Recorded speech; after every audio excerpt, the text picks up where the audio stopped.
Alrighty. So, welcome back, folks. This is the 7th session of Dredge. This is the big session. I thought about the things that I wanted to talk about as a closing remark. I rehearsed a little bit about it yesterday, talking with someone else who is familiar with Lovecraft and the themes. I read a little bit of discussion forum things that might bleed into some of the closing remarks. You know, there are some hot takes here and there, both negative and positive, to talk about. So yesterday on Dredge, we basically went through a circuit, and the fastest circuit that I could think of to clear all the fish. The fish look fantastic. All the drawings and the different Eldritch versions, or the aberrated versions of the fish, they look fantastically drawn. And I think that's incredibly fun to do. And the developers, Black Salt Games, right, made it quite convenient to made a mechanic, in my opinion, that is incredibly satisfying. And that's using atrophy to hit up a spawn point that you may or may not have naturally understood through playing the game.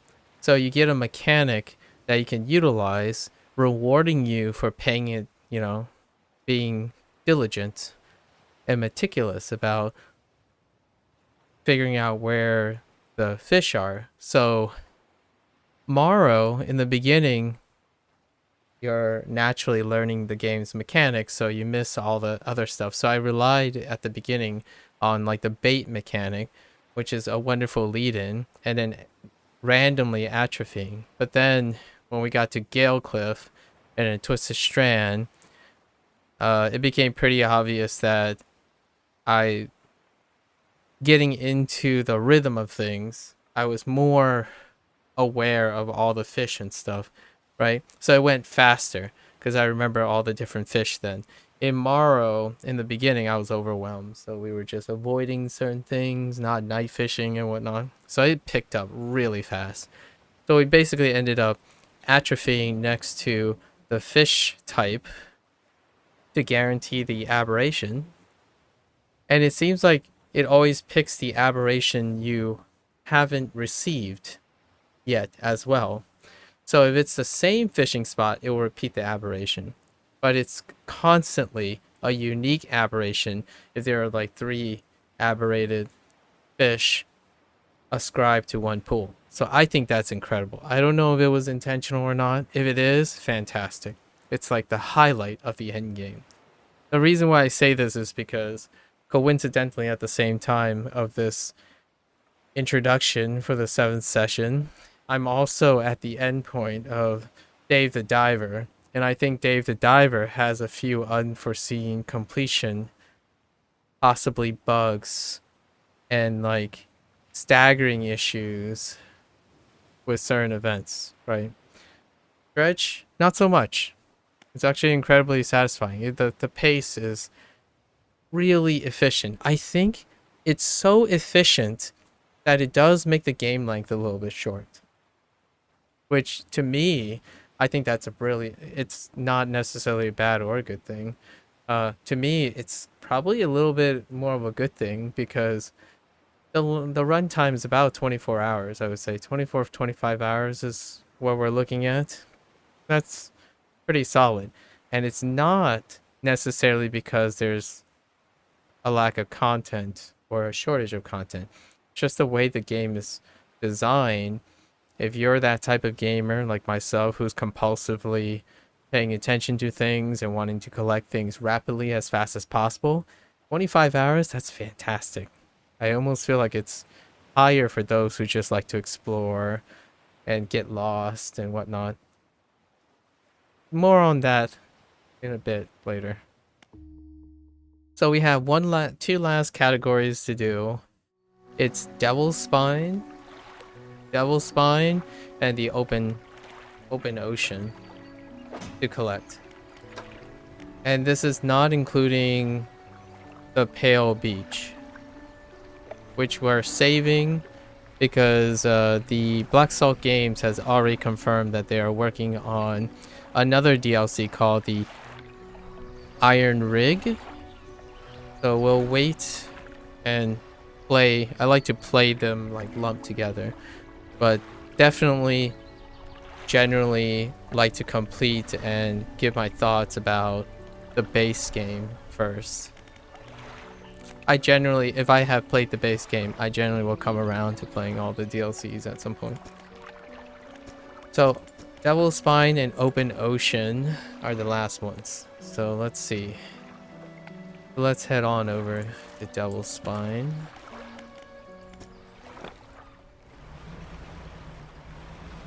I think the execution of this game is incredible. It's like slow and it's like steady. It's so steady. Steady mapped out. Like, that's often not very... You don't get to say that very often about games. A lot of times they're like really, really fast in the beginning, or it hits hardest in the middle, and then the end is where it kind of... It's a lot more difficult to finish at the same speed as you started. I would even say it's a little bit slower in the beginning in this game. Of course, also yesterday, we deliberately sailed out of bound, and I basically gave myself a slight heart attack. It's just a jump scare. I think what made it a lot more jump scary is that I was anticipating the typical thing, right? That subnautical games are. It's generally something's gonna eat you. And because I was waiting on that, I got startled when it came out of nowhere. And you just can't be prepared for those things. Now it's not so scary, obviously. It's exposure therapy for the human emotions is incredibly powerful, regardless of how scared you are. If you're practicing exposure therapy in a non-risky environment, right, like video games, immediately it takes that ambivalence subsides so quickly from the exposure. All right, midday. Let's see if I remember these spawn points. These guys look like carps during the day. Okay. So let's get our atrophy.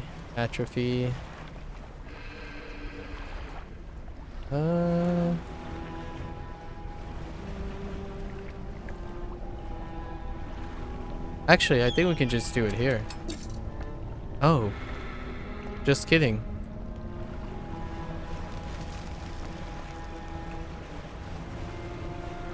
It's not these guys.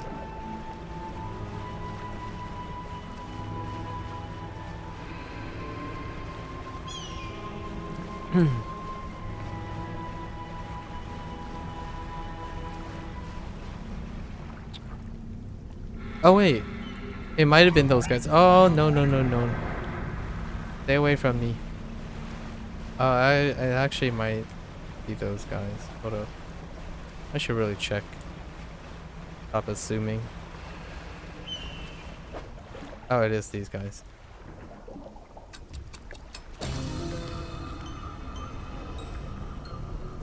Ossified? Ossified? Sea robin? I don't know what this word means. Hold up. Ossified.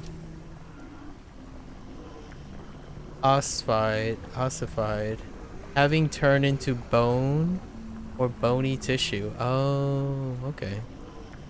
Like kind of osteo. Fair enough. Alright. So,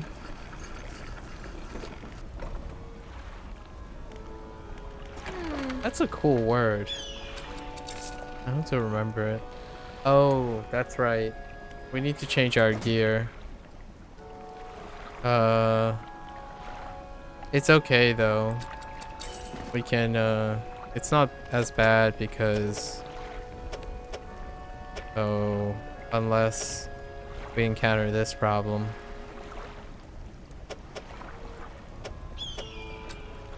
That's awkward. Hold up.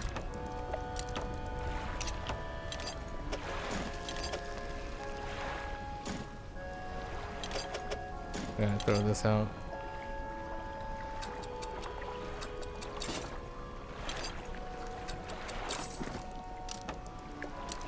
Oh no, we didn't have to throw it out. We can arrange it in this way.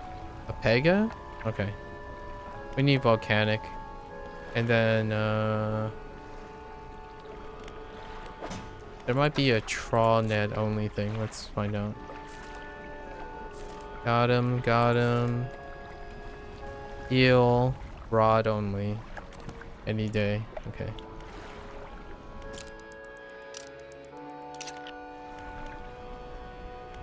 We're just resting until atrophy comes back up. Eel. Where have I seen?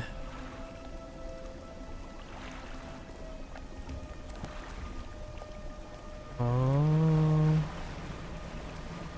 Eel.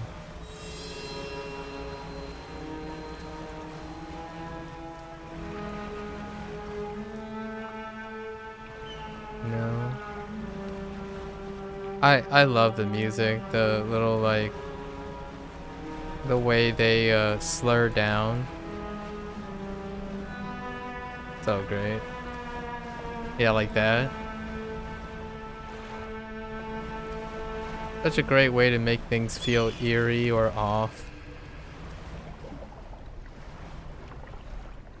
Wait, why is it shiny now? Why is this shiny? I already did this, but kind of weird.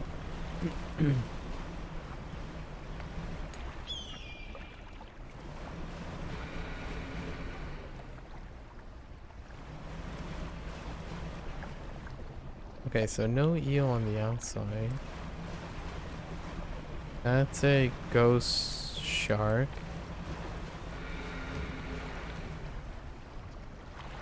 Those are the floundery things. More floundery things. Or like ray things.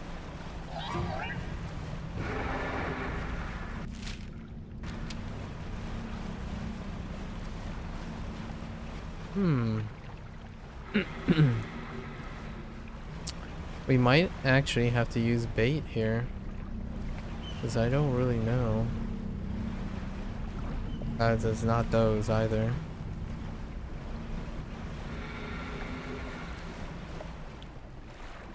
This is ghost shark.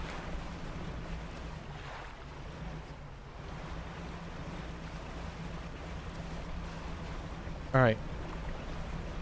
Let's use bait.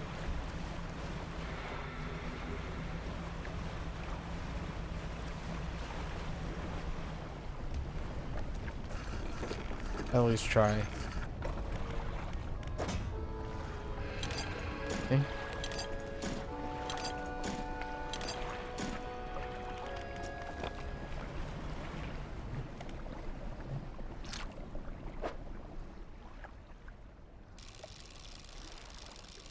Go shark.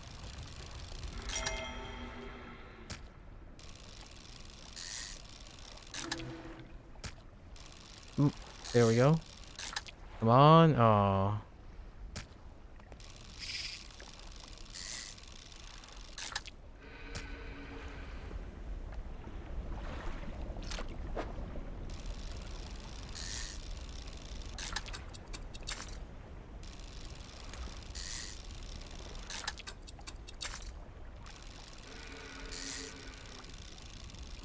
What was this? A mackerel? Heckin' snailfish. Or, oh, that's a eel actually. A cuss eel. Husk eel. Oh, was that just dumb luck? On the first one? Or like lucky, I suppose. Oh, no, there it is. Dang it. Come on. So we're 0 for 2.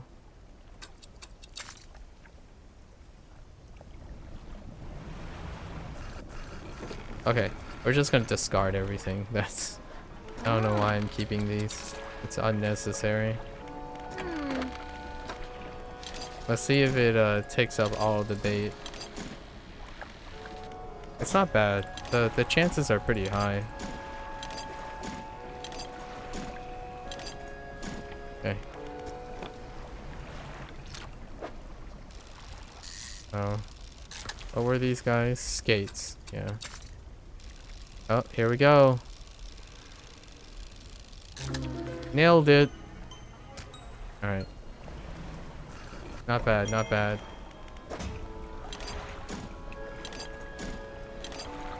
I think we're gonna, you know, we could just carry all this bait into the ocean.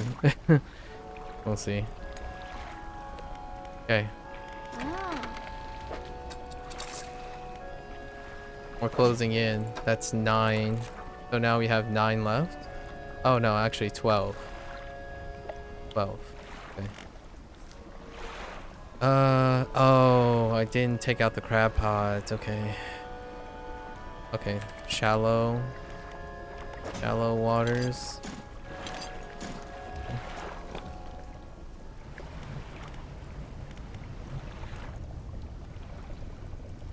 This is good enough.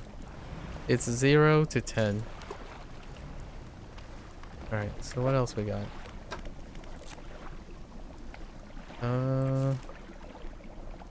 And that's it? Alright, so we're gonna head out into the ocean. Ooh, you know what? That's kind of tough, heading out into the ocean. Wait, how many things? Oh, there are things only at night. Oh, that's kind of creepy. A haddle position at night? Really? Okay. So we got some light ones, but then there's some... Okay. That's a little creepy. I don't like that. It's fine. We'll probably get hit by an angler a couple times. I think what we're going to do to get most of this stuff is we're gonna take our bait as a start.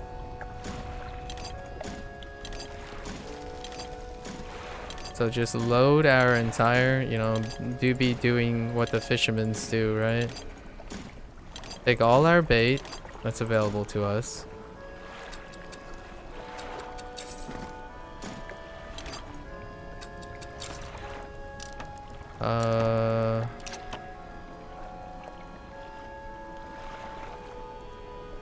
Oh, we can't fit that. Okay. And then we're just gonna go out in the ocean. These guys are just gonna collect pots. So we're gonna go out. Basically, it's like this zone. Because we bumped into the tuna already. Not out of bounds. It's not as scary anymore. Because I know where out of bounds is. I don't think we're gonna atrophy anything. They just have to get relatively far outside. Relatively. And let's see how this works out. I don't think this region is considered tied to any other region.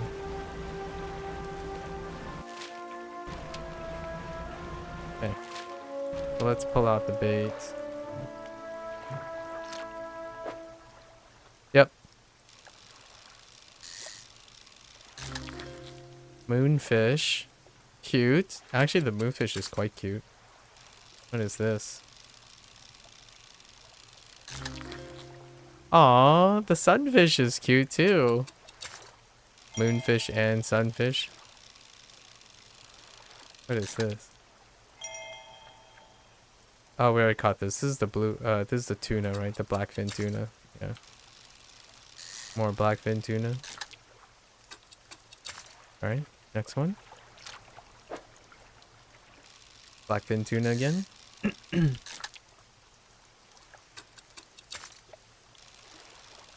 Trying to get in. No aberrated.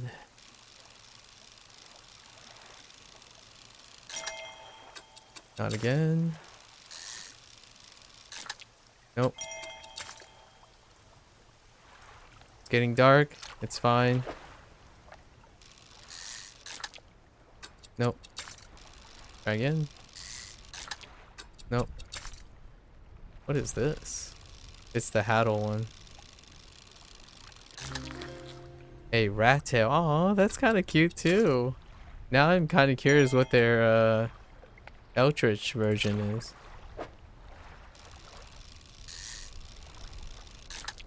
Dang it. Come on. Dang it. Oh, yeah, we saw this one. We passed on this one. Oh. Oh, we caught all the known species now. What was this one called? A viperfish? Dude, low key, back in the day when I was in I think it was 8th grade. It might have been 8th grade. Oceanography? It's part of like the general sciences. It's like geology, oceanography, something else, possibly minerals. Oh, I guess this is part of the geology thing. We had to pick like fish to do, and I remember having to find a library. This is before the internet was a big thing, right? Had to find information on deep sea fish, and one of them was the viperfish. Actually, this drawing of the viperfish is pretty tame. The viperfish is really scary looking, and next to that, that's when I first discovered for myself what an anglerfish looks like. And you know, most of these games now feature a viperfish and an anglerfish. Anyways.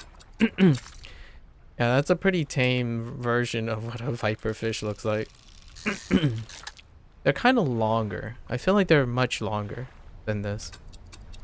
It's like a cute version of it.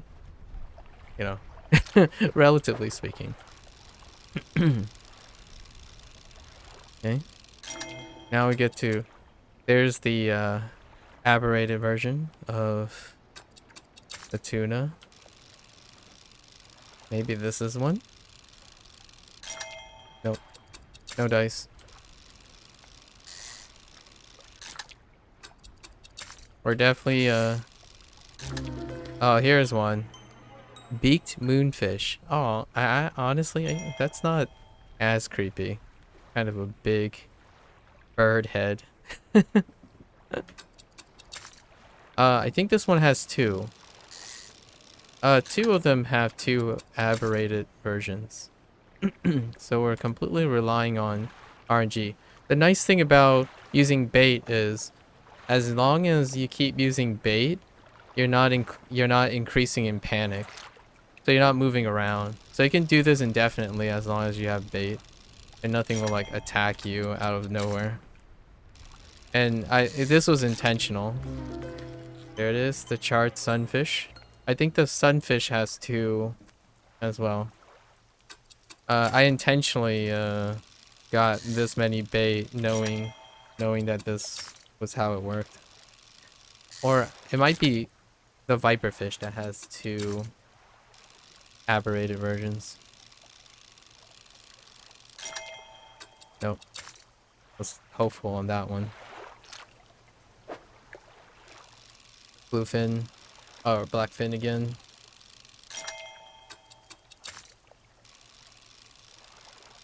Come on. Nope. Okay. Let's continue.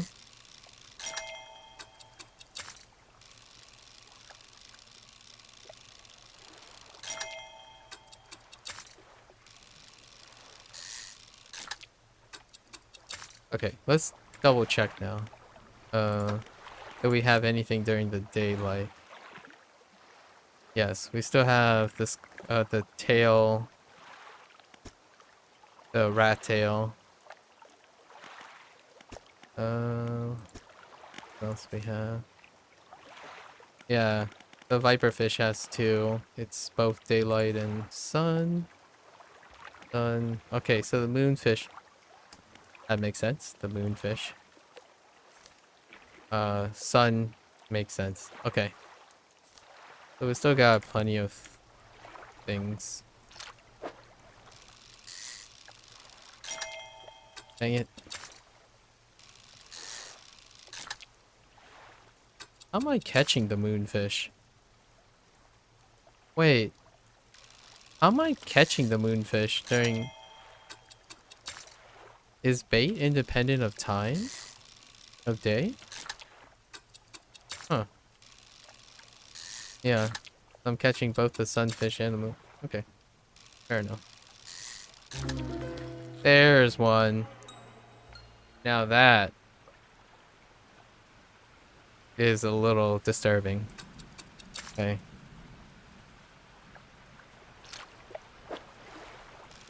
Okay.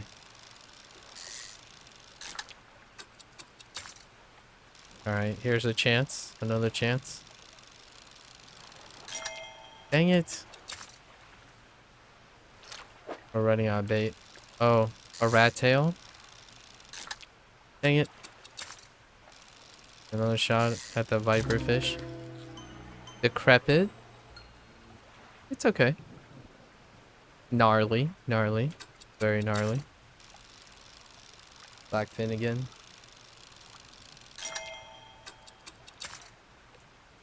Almost out of bait. Ooh. Opportunity here. Dang it.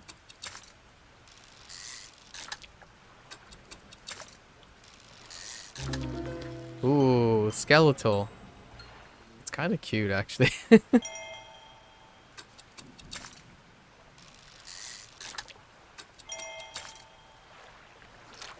One more left. And now we're gonna... I think what we're gonna do is we're just gonna...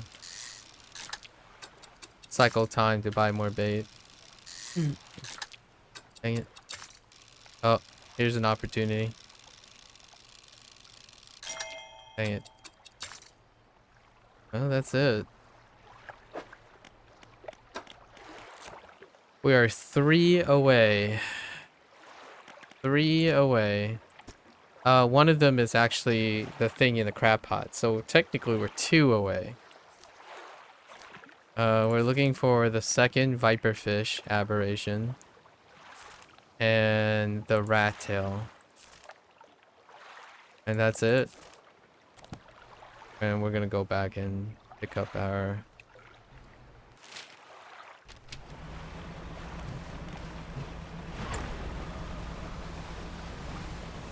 Gotta go fast.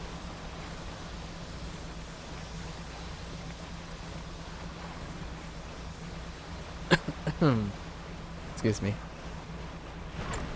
Gotta go fast.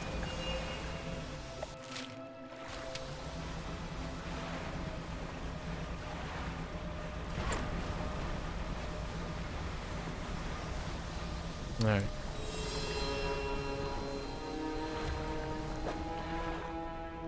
This is what we left over. Get rid of this spot.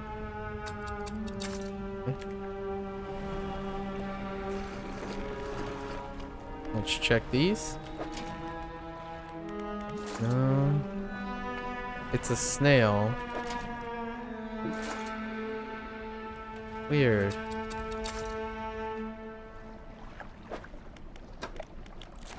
Let's make sure. Devil's spine. Volcanic snail. 0 to 10 meters. I caught 19 of these. Oh. And we just didn't get the aberration. Okay. But we'll just chill. It's all good. We have to accelerate time now.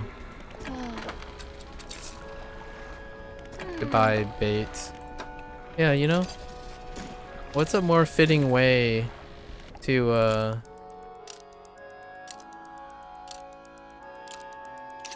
do this than RNGing, right? We're just gonna chill with our favorite character, the traveling merchant. Just chilling with her.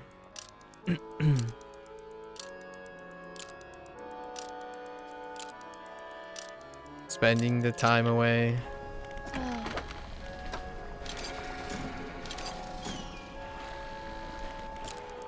Oh wait, 2 days for the crab pot. Those crab take up so much space in the crab pot.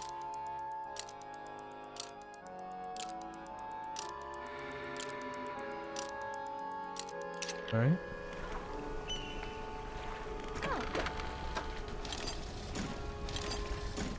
Okay, let's go check.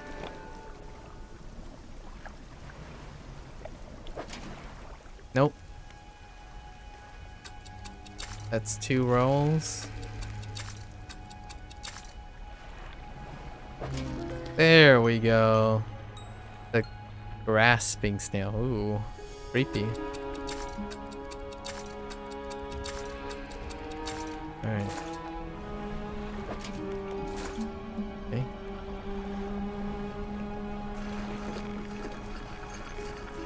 I really like this design. It's like constant dopamine. Constant. Or knowledge. I'm more of a knowledge gamer than anything. So that's a personal bias. I'm not the guy that gets the most feeling out of luck or execution or precision stuff. Just knowledge. Knowledge is top. Then it's, I would probably say knowledge. Then I'm gonna end up summarizing a lot of this later too. But knowledge at top. Legacy is second. That's like how much you do over time. Legacy. So endurance and legacy. Then it's precision, which precision means consistency, and then it's perfection and whatnot. So in endurance, it's more of a completionist thing. Completionist, first and foremost. Alright, let's chill a couple days. The very, very bottom would be luck. Luck is the very bottom. So that deals with like gotcha gaming, rolling on chance kind of thing. I don't dislike any of them per se. It's just the order, right? If I had to order all of them, they're very distinct components of gaming. We'll touch upon that when I do my closing remark.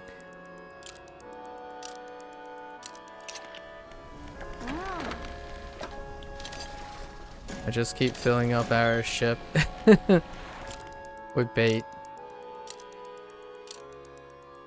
This is where the weird thing where if you over prep, right, it just happens on the first turn. That's always kind of a fun story.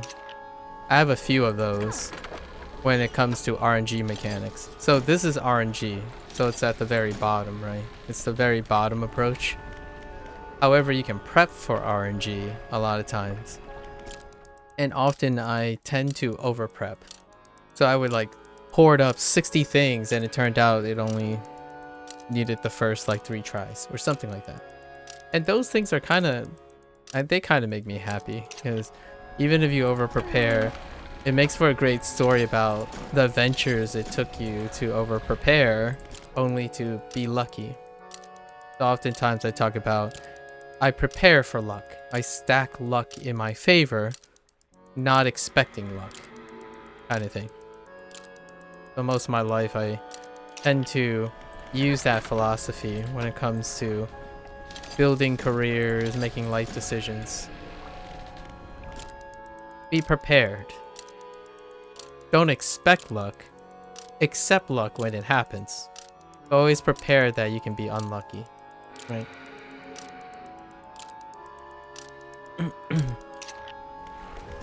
So that's what we're doing. Who said video games can't offer life lessons, right?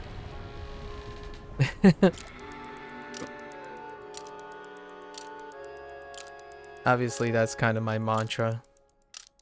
Practice life skills when there is least risk. This is one of them. How prepared do you want to be? Well, it's relatively low effort to be prepared for this one. So now we head out. And let's see if we get lucky.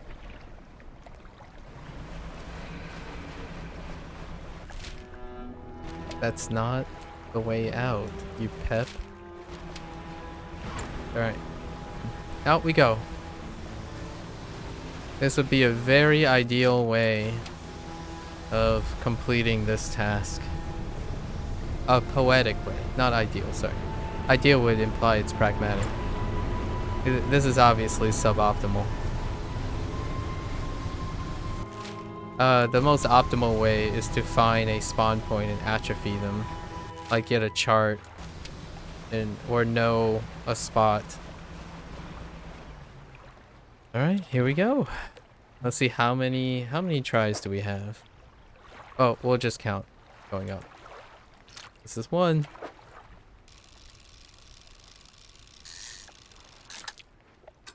Okay. That's not what we're looking for.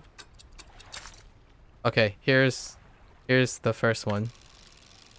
Sometimes lucky. Nope. Okay. 0 for 1. We do have to pick these up in order to see what's underneath. Okay. Second try. There we are. Congealed rat tail. Okay, that one is a little bit slimy. Just a little bit slimy. Okay. Now we're looking for the viper fish. Okay.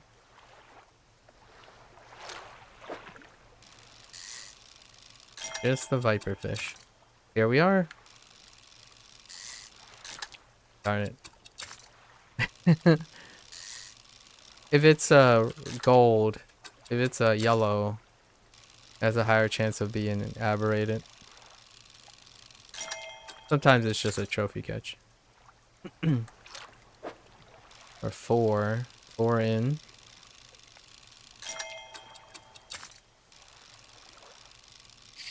Oops.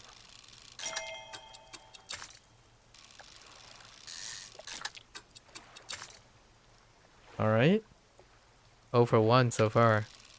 Oh, this could be it. Let's go. Dang it. 0 for 2.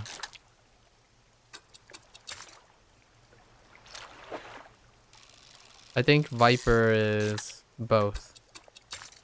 Pretty sure Viper is both night and day.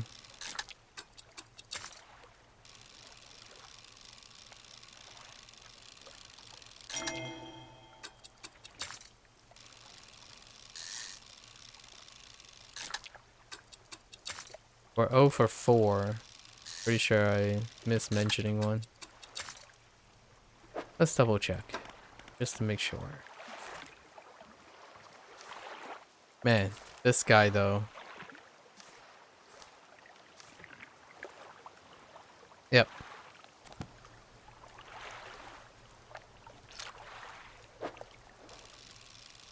Okay.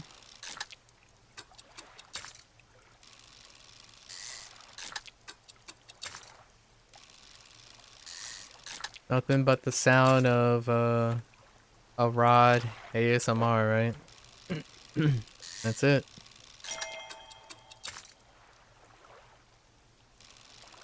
Five? Dang it. 0 for 5.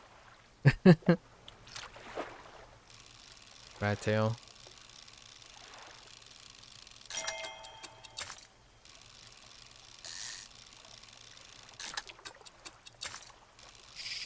Dang it. Dang it.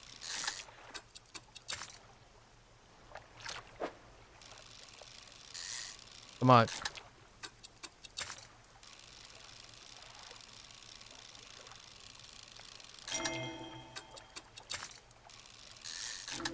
We practically caught all the other aberrated things again.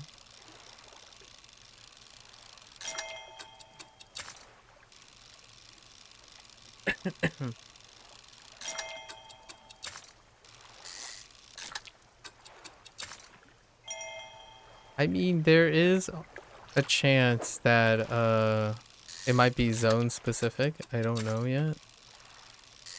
So let's go through all of this, and then if it's zone specific, we'll go to the zone. I'm operating on the assumption that bait is not zone specific. However, there might be exceptions. Here we go again. This is promising. Dang it. I think that's 7. 8? Darn it. 9? Darn it.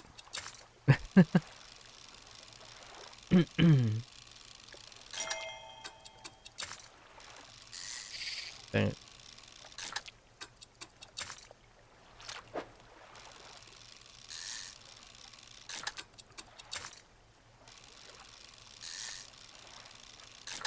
Okay.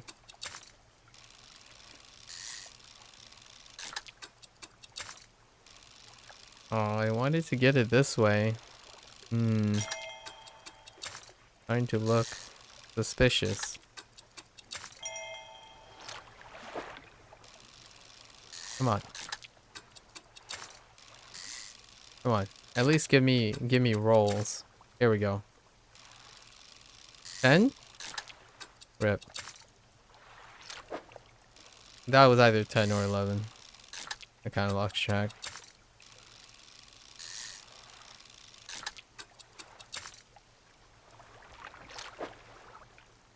11?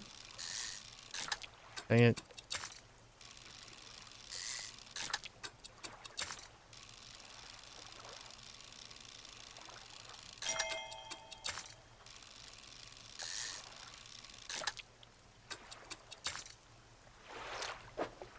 It's not looking good. Oops.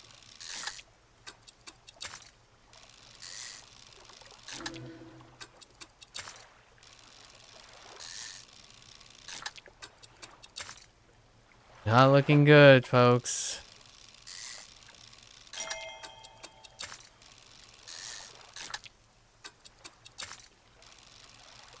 Well,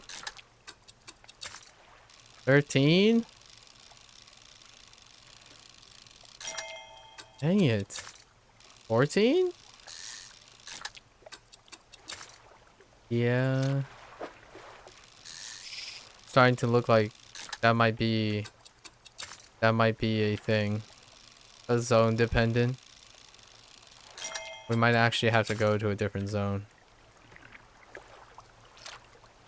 Because this is below the general statistics of the game's fish distribution. This means there's with every like failed attempt, it's a higher likelihood that it's conditional. Yep. Here we go again. Let's see. Again? Again?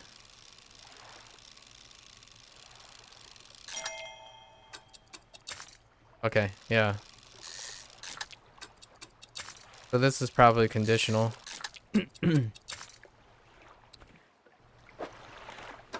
uh...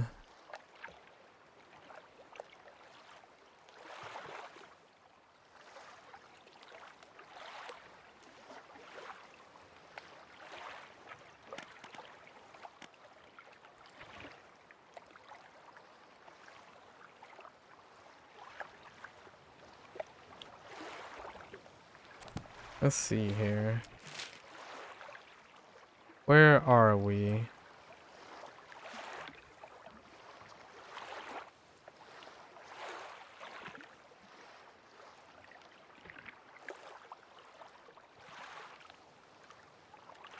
Hmm.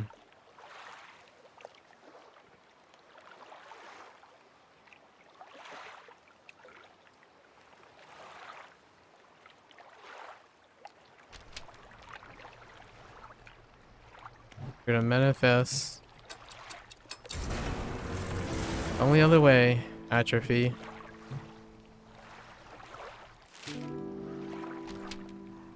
It's north. Okay.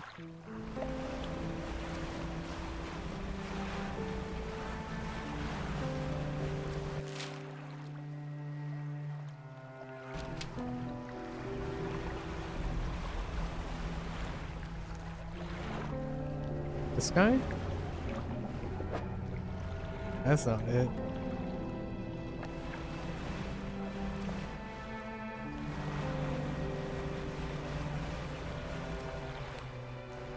Not this.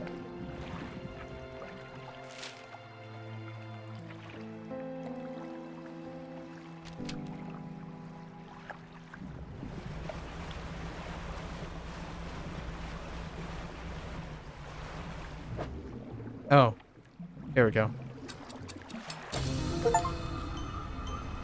Elapsed viperfish. We tried. We tried. So we got everything. There you have it. We tried doing it the RNG way. It was kind of fun. You know? That's what happens when you rely on RNG. Set of knowledge. Yeah, that's the spot. That's the spot that we passed. Because it was on at Morrow.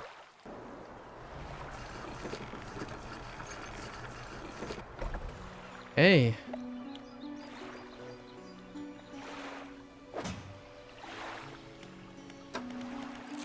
There you have it. 151 out of 151 in the base game. Let's make sure we got everything here. And everything else is pale. The pale beach, which will...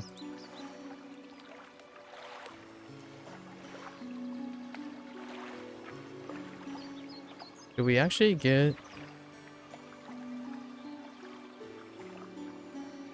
the one for complete all side quests? Yes. Alright. So hold on to that thought.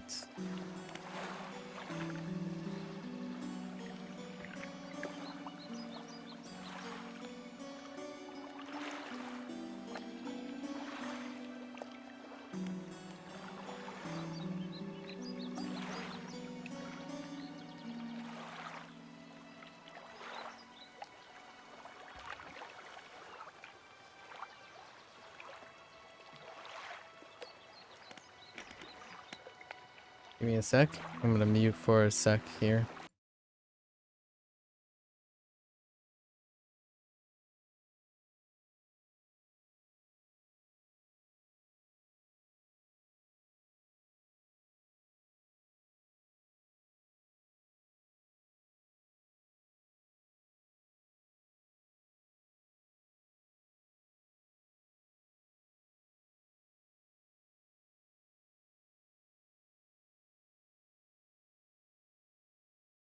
Give me a sec. We'll work on it. Alright. Alright. So that's the conclusion of all the gameplay of vanilla. That's all that Dredge has to offer. Which is an understatement, obviously. There was a lot. We're gonna go over it. So we're gonna switch gears here a little bit. Bring up something to write with. This is a new thing I'm doing. Okay. Tablet drivers. Alright. So, exit out of the game.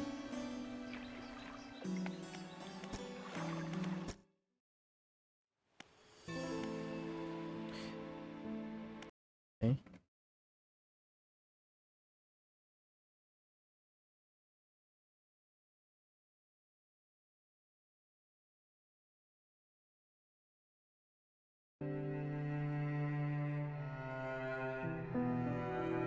And we're gonna chill with the soundtrack of Dredge, which is incredible, by the way. Alright. As per usual.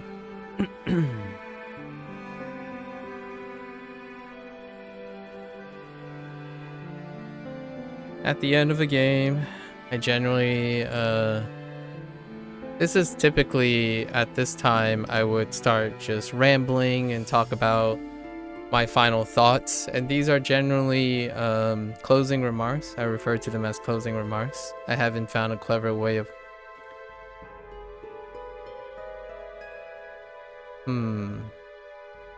nope, I haven't found a clever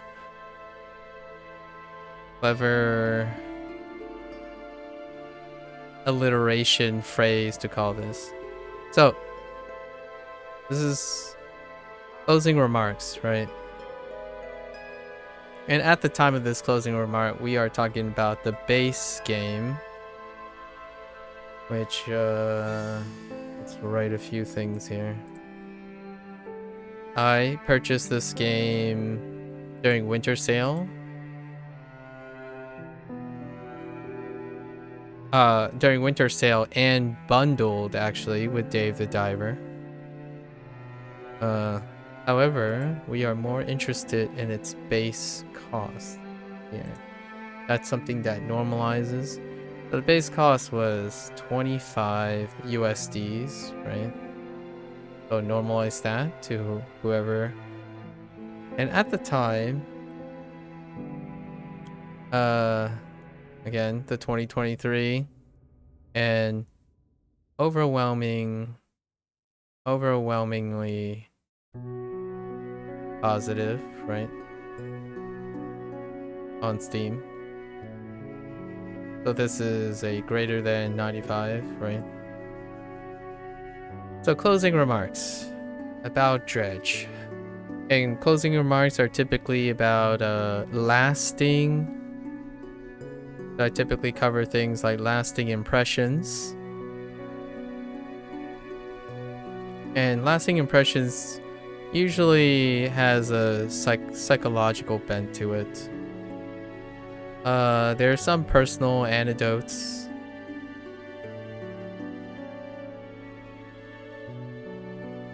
Maybe dev insights. As in not me being a dev having insights, but insights into the devs, right? Like things that kind of I like to highlight if it's intended or not, right? And then these are typically broken up into the uninitiated player,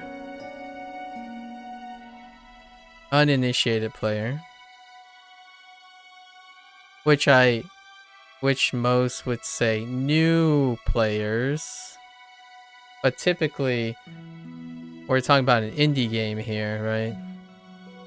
So I say uninitiated because new may imply pretty much everyone, if you know what I mean. Because an indie game means that Black Salt Games does not have a legacy yet, right? This is their first game, or possibly their first breakout. Most indie people are become established by it, so technically everyone is new per se in that way. But what I mean by is uninitiated, so not familiar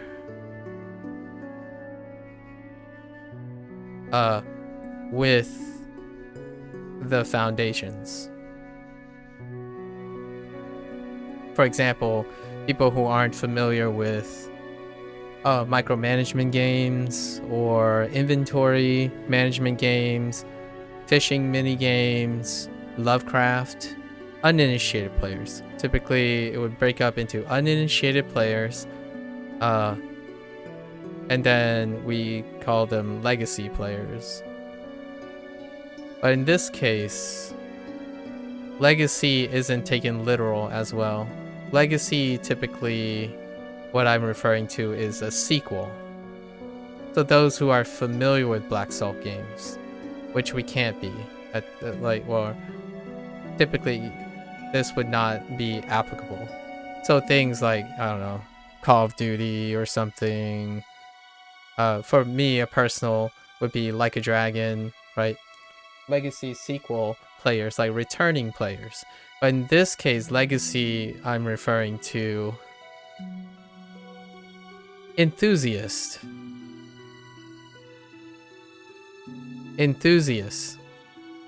And that means people who are into indie games, for example, in general. So indie gamers, Lovecraft stuff, micromanagement. In this list is also exploration.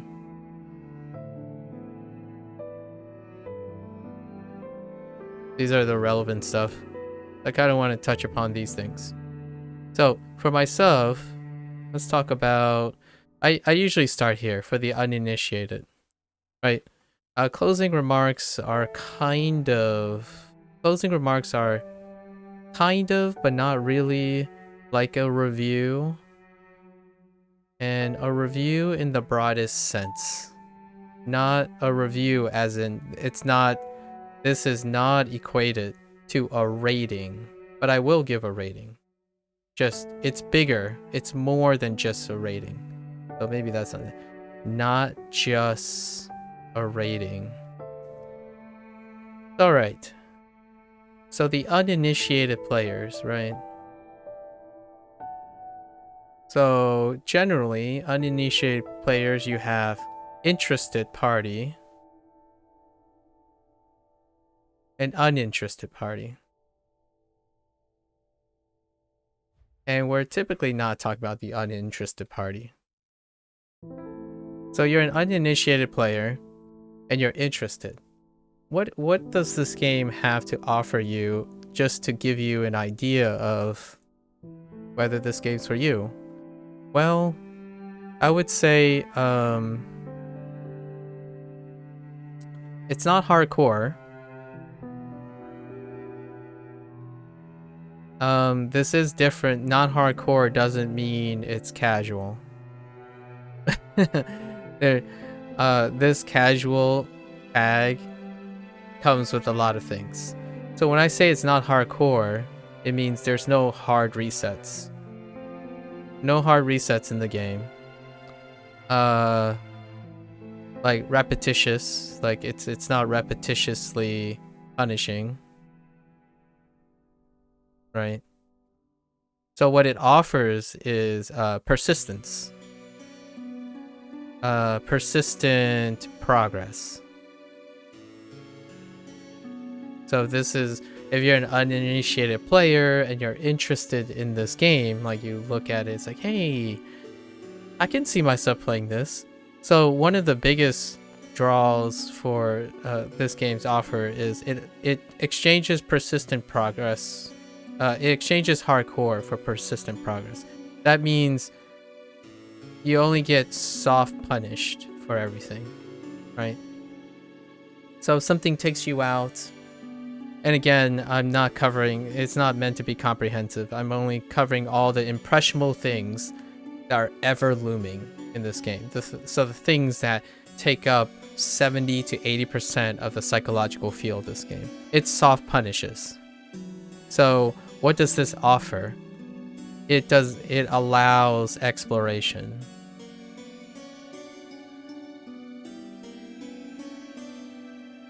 You might be thinking, well, there are examples of hard punishing game that allows exploration. Yes, Well, shout out to FromSoft. FromSoft do have elements of exploration, but it's a hard punish. So what happens? What is the different sentiments between a soft punish and a hard punish, like from FromSoft? This game offers soft punish, which allows exploration, so it allows exposure therapy. Exposure. I'm not gonna like mere exposure. Mere exposure equals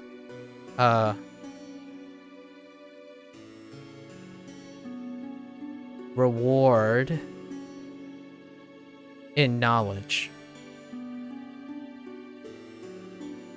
This hard punish typically favors execution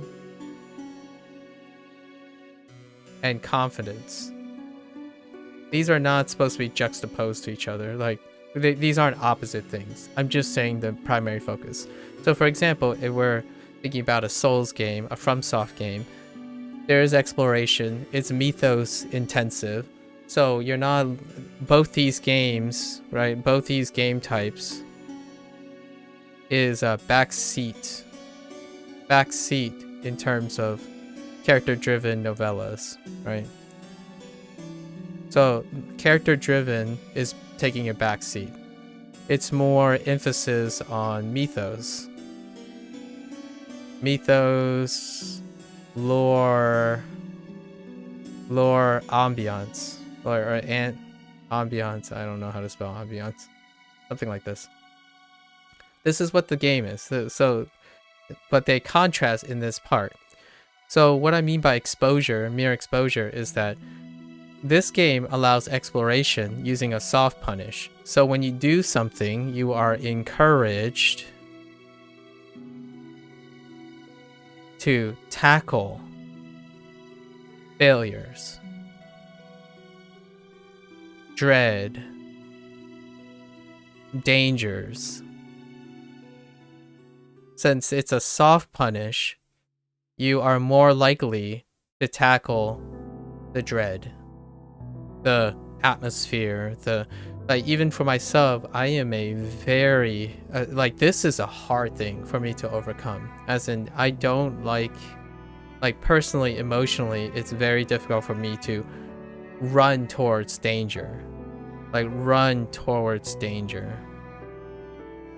which you'll probably, if anyone's interested, the last 6 or 7 days I run away from danger. You know, I play it safe, I prepare. The nice thing about this game is it's a soft punish. So near the end, what's left for me to explore is running towards danger. It is antagonistic to a hard punish game, where you require the development of execution and confidence in order to explore. So you must explore with the confidence of safety or competence. What does that look like in the end of the game? So like for this, at the end of the game, if you are a scary, safe person, right? Like myself, I will still run towards danger, because the exploration, danger is part of exploration. In this sense, it is not. You are not incentivized or encouraged to seek danger.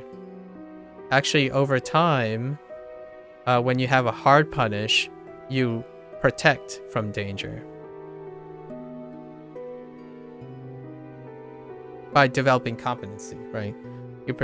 You avoid danger as much as possible, and the reward is your ability to avoid danger, like circumvent danger. You still kind of run towards danger, however, it's no longer dangerous because of your execution confidence. How risky you do, like risk management in this game, in these types of games. Like, how much are you losing? And just to illustrate how this is different is that I deliberately go towards something that causes me to soft reset to see what happens. In this game, when you fail an execution, you optimize your way of avoiding everything to get back to where you are, because it's a hard punish. So the natural thing is backtracking sucks, running back to the boss sucks, because you're not exploring anything anymore. Like, when you get destroyed and soft reset, that is part of exploring the mythos of this game. So if you're into that, that's probably the biggest thing in this game. I think this right here is the core, because the next thing this game has to offer is Lovecraft. What is Lovecraft? Insignificance, dread, danger, stress, mysteries, you know, foreboding doom. And that's why this is brilliant. This is a Lovecraft game. There's a reason I chose FromSoft, because FromSoft is also dark fantasy. And you can't really have a big variety of dark fantasy without having Lovecraft inspirations. And without going too far away from our Dredge game, Bloodborne. Arguably Bloodborne, which a lot of people love its mythos and stuff, is Lovecraft. It's like substantially inspired by Lovecraft, but they take a hard punish approach. So yes, how do hard punish approach allow mythos and exploration and stuff? Text, flavor, presentation. That doesn't inherently go towards execution. So you can read a lot of lore, pick up weapons, you see a lot of things, you take them down. It doesn't inherently make you fail to explore more. This is a different route. So just to give people a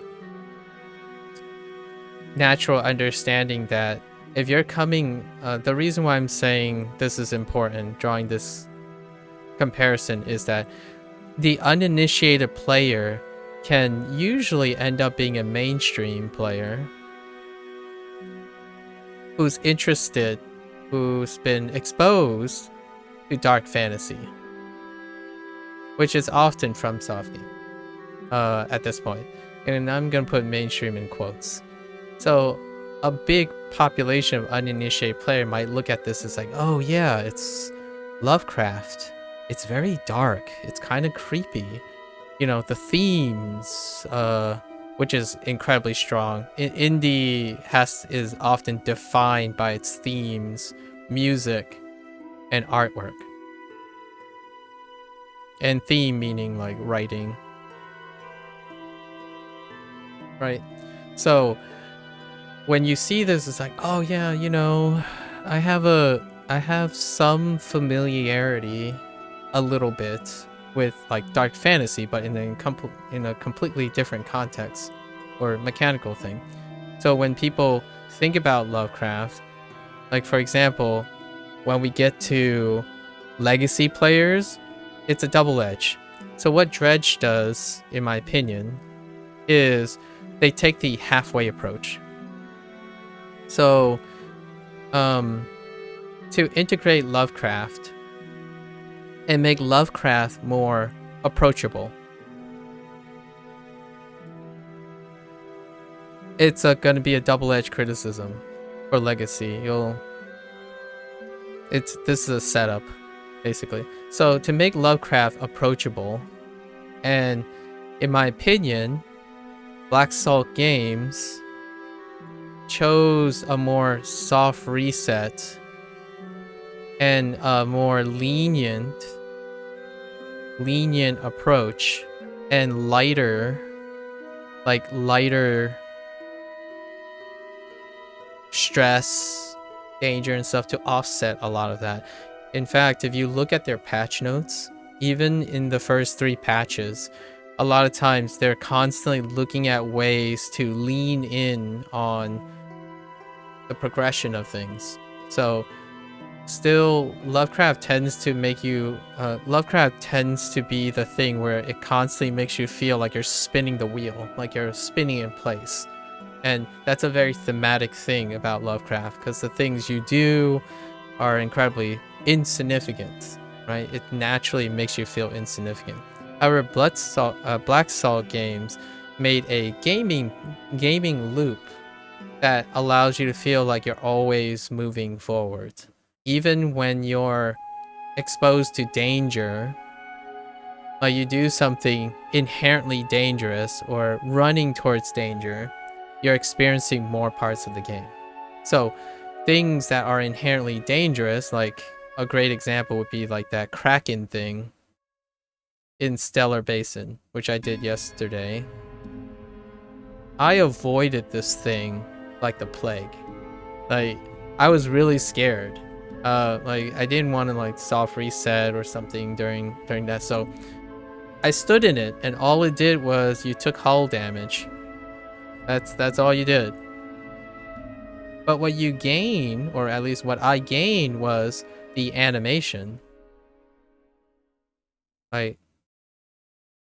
The animation, the thrill,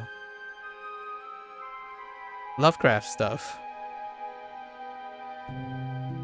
So what happens here is what this game is excel at, in my opinion, on making Lovecraft approachable, which it really isn't. Like, if you consider yourself an enthusiast of Lovecraft, which I kind of loosely consider myself as an enthusiast, you're always on that bridge which between a uninitiated player and a legacy player. And oftentimes Lovecraft games go hard. They go very, very hard. And you are either taking a hard punish approach, right? Like FromSoft, a hard punish approach where it makes the player feel like they have to move the universe. And that's what Lovecraft is. You practically have to move the universe to be significant in its mythos. So how do you imitate that? Well, it naturally checks out that a player who's interested in Lovecraft inspired or dark fantasy, they want to overcome great adversity. And it works very well with FromSoft's approach with their boss design and whatnot. It's a pre-selection. But if you're an uninitiated player, you're not sure if you're ready for that, right? If it's too hardcore. So I feel one of the great aspects of this game is that it's a great bridge. It has light micromanagement, light inventory management, a lot of light things. So it may feel like it's a bunch of micro systems put together for a complete package, which is what Dave the Diver kind of excels at as well. So in here, it's not alluding to later, going to be enough to settle the sweaty Lovecraft people. However, it's also not going to pander to the uninitiated. It's a great bridge. You're going to feel a lot of the stress, the mystery, the constant annoyance of your feelings, and like maybe at every corner you're wondering, if I do this, do I have to start all over? That kind of thing, right? However, it's approachable because it's soft resets, really soft, like incredibly generous. It's to the point where if you're someone coming from the Lovecraft hard punish state of mind, this game might feel like a walking sim or a mini game collection, which we'll go into a little bit harder. But if you're an uninitiated player, this is a great game. Dredge is an incredible game for the uninitiated into Lovecraft. And I think Black Salt Games did a brilliant job. A brilliant job of not going too hard. I don't know if that was their intent, because this game can be brutal. The way the subgenre this game belongs to, the micromanaging, econing, like bootstrapping through like your hull damage and stuff, it could be brutal. Like this game is, for example, some people still use this term, but it's not the same. Like a lot of times indie, yes, there's a trend for roguelite, right? Roguelite, like and light. It may look like that, but this Black Salt deliberately made it not this. They made it in what I would call an adventure game with micro econ. That's what they chose to make this game. It is an adventure micro econ game. So that's what this game is offering. As in, an adventure game means no matter what you do, if you put in enough time, you discover the tools, and those tools render the place explorable. So you're going through steps. Morrow points you in all the directions. You collect all the things in the directions. Then you go to the next area. It introduces another mechanic. That mechanic is applicable to making the experience less stressful because you are in a stressful game. This theme, the music, the story, the writing makes you inherently stressed. How do you get an appreciation for what Lovecraft is? You have to embrace the stress, the mysteries, the foreboding doom, and whatnot. They could have chosen, in my opinion, Black Salt could have chosen to make it any other dark fantasy game where everything's brutal and you have to like start over all the time. So it's not a roguelite, which I feel in some of the discussions, when people see Lovecraft or see a dark theme, they immediately think roguelite or roguelite, right? Darkest Dungeon, for example, is the closest thing of being a roguelite, but not a roguelite. Just my hot take. Just my hot take. It's the closest thing that is on the edge of being a roguelite and not a roguelite. And it is Lovecraftian themed, right? So when it comes to darkness and stuff, it often leads to this psychological expectation. But this is not that game. This is a wonderful, soft-core game that you can enjoy dipping your toes into Lovecraft. And that's what I like about it. Like, I'm still stressed because I typically don't like running towards danger to see what happens. Like, a great example would be sometimes the closest thing you get to dark like the hardcore stuff is like death animations, right? Death animations may be something nice, like shoutouts to Dead Space or something, right? Or maybe even Capcom's Resident Evil. Obviously, Resident Evil is not... Dead Space and Resident Evil aren't dark fantasy, but they're dark games. And this dark context, like, why run towards danger? Well, sometimes this can be fun because they include death animations, so you see something new. However, in a Lovecraft game, you have to run towards danger. You have to take risks. You have to choose unsavory choices. And oftentimes when you're playing a video game, you run away from them. Like, you don't make sacrifices. You try to always get the good ending. You're expected to excel in everything. In a Lovecraft game, you just don't do that. However, this game does do that in a way. Mechanically, you feel that way. Mechanically, your boat gets better. You are constantly making money. If you just sit in one place, you can upgrade your boat to max. And then stop playing the game. It's possible. It's made that way so that you can brave. So like let's swap this. So you can like get progress and explore at your own pace.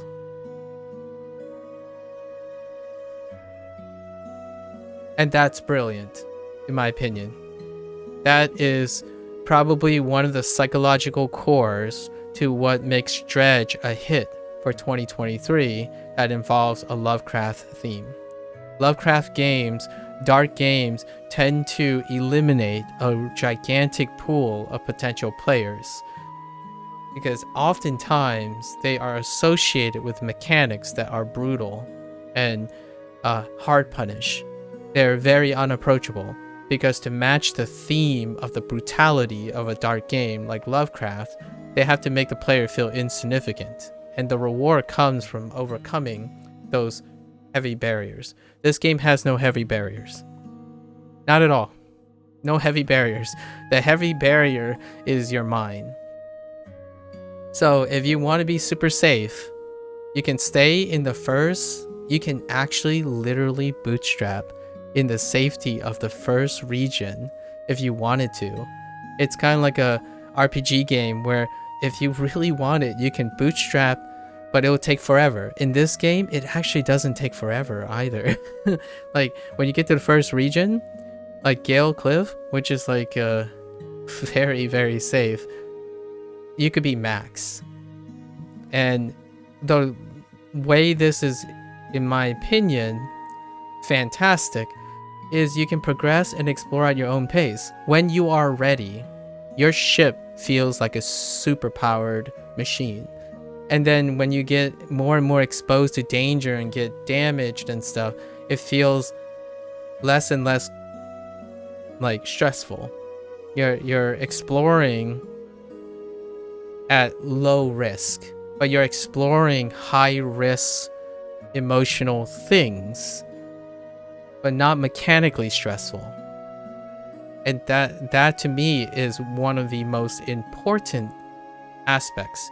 I'm not going to even talk about all the other things this game. We'll go over like a lightning round of what this other game has to offer. Like this game has to offer other things this game has to offer for the uninitiated player. But this is, to me, the biggest selling point of Dredge. I think oftentimes when you see a game like this, the first apprehension is, I don't buy into this. Like, I don't like it. It seems neat. I'll watch other people play, but man, it just looks like I'm gonna be all stressed out, or like, what if I forget something? What if I miss something? Nothing is missable in this game as well. You don't have to start over anywhere in this game. You just get to live the doom gloom. You get to experience everything regardless of how incompetent you are, right? And oftentimes I love people, like, to me, I can really get behind this type of game design because it allows players to expose them and take risks without getting punished for taking risks. Other games, you know, when it resonates with players, oh, I take the risk because I want to get better to make it less risky. That's fair. That's fair. This is not one of those games. If you take high risks, there aren't many risks, so you don't get that whole like surge of adrenaline and pride when you're saying, oh yeah, I did it this way, and the game was so hard it got me to do it this way. Instead, these are one of those games where you experience the whole game and then you ask yourself, do you want to play the game differently? Because what you could do is try to do like a zero, like don't use something or don't upgrade something. It's the sky's the limit. But what is here is an incredibly mainstream, or a mainstream friendly, a way more approachable take on micromanagement, exploration in a Lovecraft world. The reason why I would say it ended up being this, as in the ocean and fishing and stuff, is because it's very Lovecrafty. If they chose to make does this game kind of resemble in other games? It's not that far of a stretch from other exploration games, like Abzu, Gris. I'm just shouting out random like exploration adventure games, right? They might not have an inventory, right? They might not have a micro economy. That's another thing it offers, but the exploration part, they chose the ocean fishing because it's an incredibly impactful and fitting setting for Lovecraft. If they chose space, it could still be Lovecraftian. In fact, that's why I chose like to mention Dead Space and Resident Evil, because over time, even Dead Space, there are Lovecraftian things in it, because space horror often deals with Lovecraft. Might not be the intent, right? It could be a coincidence or a subconscious thing, but it's very hard not to have space chaos and chaotic imagery and whatnot without thinking about Lovecraft in space, right? And Resident Evil, it has such a long tenure. Creature design eventually will broaden to include Lovecraft themes. That's why it doesn't necessarily have to be the ocean or fishing, but generally speaking, this is a perfect setting. So it could have been anything else, really. And that was up to the developers.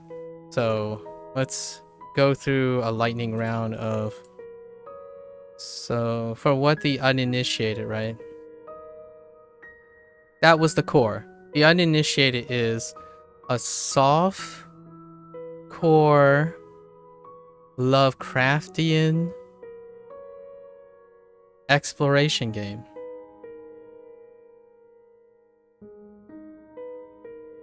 And in order to achieve this, like what are you exploring?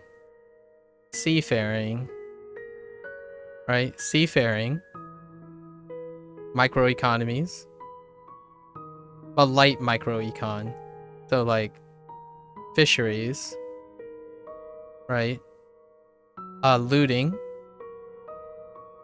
So dredging, right? Dredging is where dredge came from. So you dredge for things. A story of tragedy. It would not be a story of tragedy and doom. And a whole book of classic, I'm gonna call them sub-stories, just as a nod to Like a Dragon, but side stories, right? Side stories of like insignificance.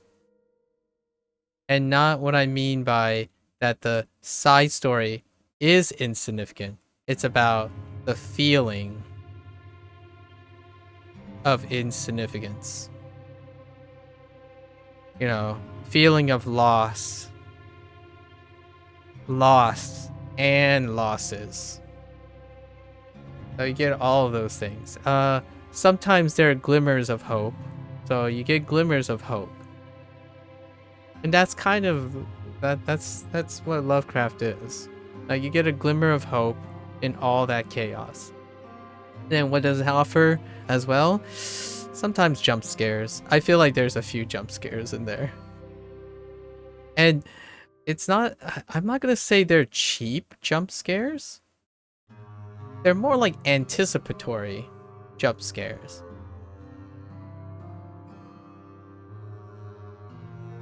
What I mean by this is, you are running, again, you are running toward danger.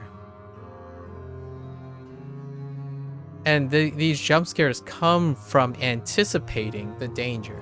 Like, this is obviously dangerous, but everything around you is dangerous. You are playing this game because you are being welcomed to danger.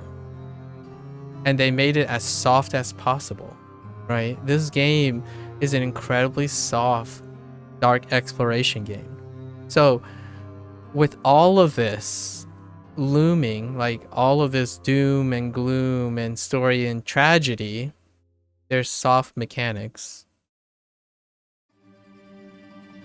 to make this approachable. So this is all the good stuff. All the good stuff. Music,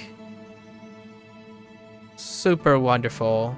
It's kind of like a bleak, and we're listening to the soundtrack right now. So bleak, melancholy,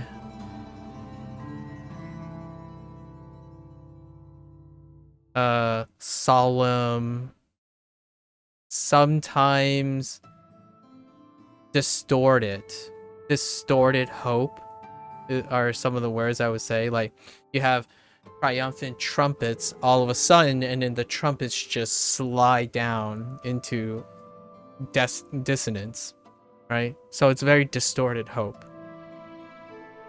So, like music, sound mixing is the same. Like just not bright sounds. You don't have bright sounds, so there's no fanfare or like light springy tones. It's incredibly solemn. It's so good.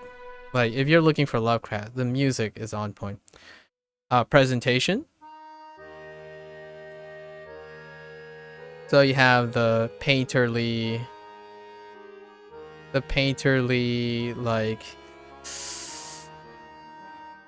grotesque weathered look on everything. Just very painterly weathered. Like everyone looks like it's very weathered, patchy, right? Patchy stitched look. And largely like brown shifted. Brown, red, shifted.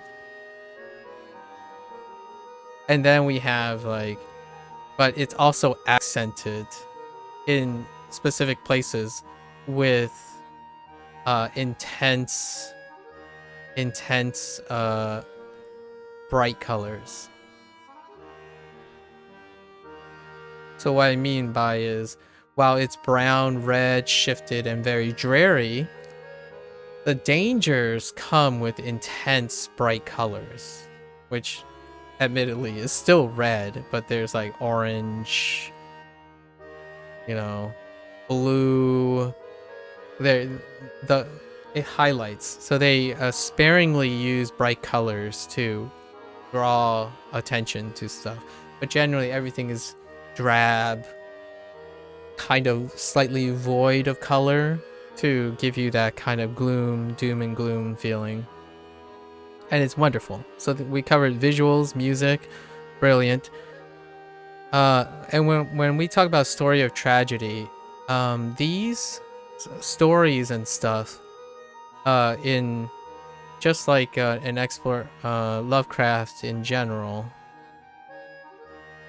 they are more like vignettes. I don't know how to spell vignettes. I think it's something like this. Vignettes. So they're small snapshots. We're not talking about like a I'm the hero. This is my story. Or like a supporting character that will go on to do great things. These are vignettes. So like little snapshots of people's lives. Like lots of different microcosms of feeling like helpless, or just listlessly, oh my gosh, why did I choose this word, like just wandering around, right?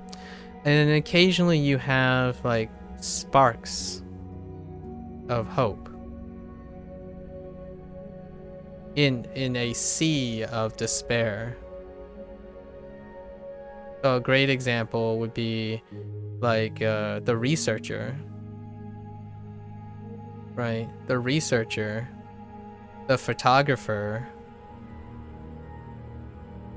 But whenever you're the player, you're the observer, right? So you play generally as the observer. Although it's kind of nice that they put a twist on the observer. So you ended up being a participant the whole time, which is pretty cool. I really enjoyed that. You are a participant presented as an observer. At first, you thought you were an observer, someone who's just on the outside and helping out. But turns out the twist is you are first person. Like you are what the events center around. So it was kind of a nice, like the person you thought you were helping was yourself, kind of thing. So these glimmer of hopes, right? As the observer, when you step back, you're like, they're doomed. that's often that's how Lovecraft works, right? It's like, oh yeah, it's great that this guy, you rescued this guy, and they're going to you know, going to make the best of it. But what are the chances the next time they do, they just die at sea? So because there's always this looming doom, right? So that's what this game's about, really, when it comes to all the other stuff. Let's just cover some things that this game doesn't offer as a contrast, and I mentioned some of these things, right? So there are things that don't, when it comes to indies, maybe there might be limits of resource. I don't usually like to highlight what is lacking because I don't like using the word lacking. What it really is they choose not to include is often the phrase I would say, as opposed to lacking something. Lacking would insist that they did it and they forgot, or something like that, like a shortcoming. But oftentimes, wonderful indie games, they just choose what doesn't make the cut and what does make the cut. So oftentimes it's due to limited resources and time, a lot of times, right? So things like no VOs. There's some sound samples. I would say there's some voice samples. Like, aha, hello, grunting and stuff, but not like full dialogue. So no full dialogue. Although in a way, to me, I think this is not much of a euphemism, because oftentimes when you're reading Lovecraft stuff, you kind of already have an idea in your head, right? An idea of what it sounds like. And for me, I do it for fun. I kind of read it out loud and try my best impression of sounding dreary and punctual and whatnot. That's the stuff that I think in my head. So no VOs, right? No VOs. Some voice samples.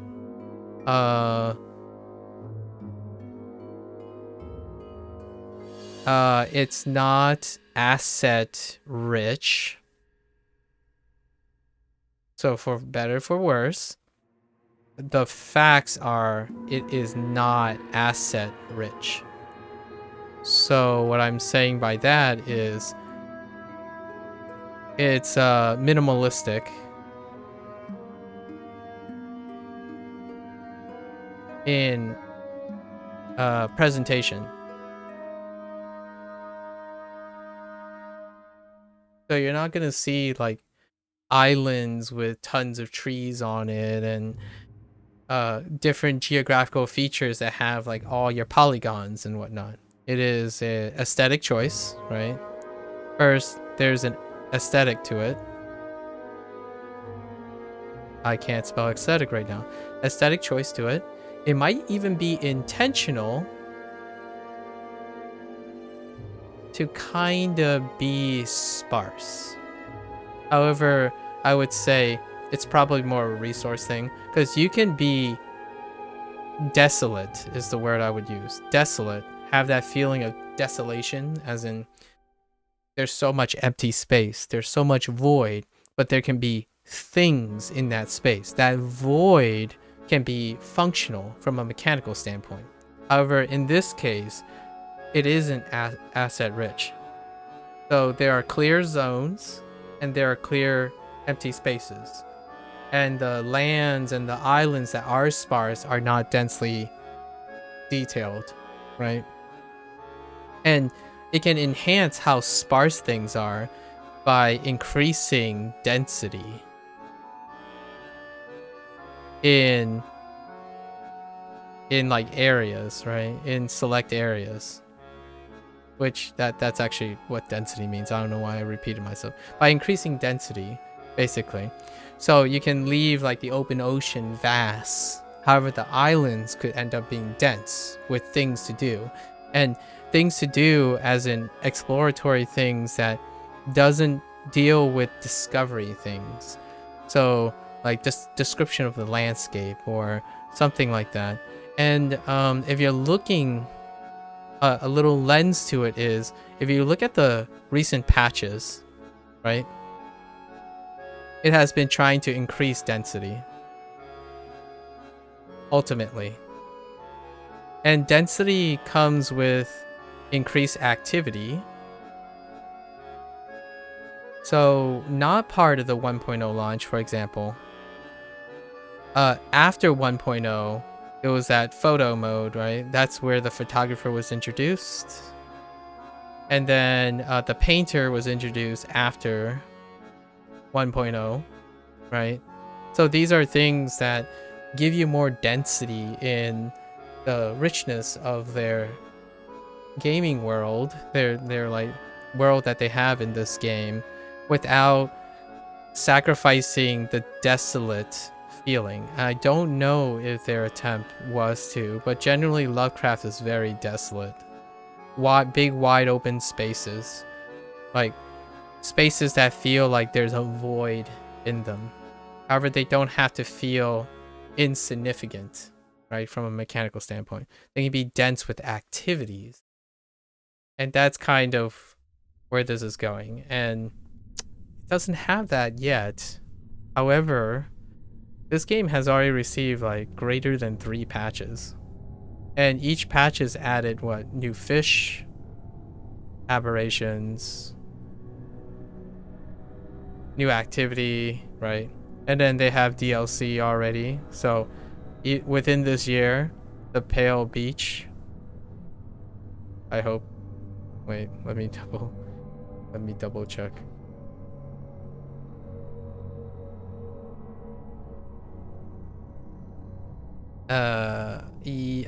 The Pale Reach. The Pale Reach, which is an ice biome. Right. Pale Reach, and then there was a talk of an iron rig, hopefully. And honestly, I think rig reminds me of either like a ship, a giant rig, right? I don't know if that's what they're going for or something else. But I could see like a lost ship or like lost ships. It was like really foreboding, gigantic lost ships and things. It could be something else entirely. However, that's what is looming. Like, it is incredibly unsettling to go through like places where effectively people died, right? And so that's a really natural way. And then an ice biome was missing, obviously, so that makes sense. And ice is also like glaciers and large masses of ice is incredibly desolate and void of life. So you can they can continue to make the world of Dredge more and more detailed and feel denser and denser, and denser of nothing. That's kind of what Lovecraft is great about. Like, you want to feel like nothing. Like, you want to feel void, struggle. But in all of that, you'll find life. You know, just little vignettes of life everywhere. And that's probably what they're going for. But it's not in the game at the moment. Like, it's still not as densely populated. And you have to be ready for that, right? You have to be ready for that. I'm not sure if it's a design purpose. I kind of like how it worked out, the minimalistic thing. However, those little islands, in my opinion, I would love to see more. Like, in the cities like Morrow and stuff, there's one or two sub-stories here and there. They just feel maybe a little too empty. But that's because, in my opinion, it's the scope of the game. I think this comes down to pragmatic things like resources and time, which will, over time, all I can say is this is another thing that offers to uninitiated players. If you like this game's going to continue to be supported, right? Like, aggressively supported even. I don't know what their budget is like and what their like agreement with Team 17 is, but this is aggressive, as in they are creating things at a really fast pace. For an indie group, it's a really fast pace.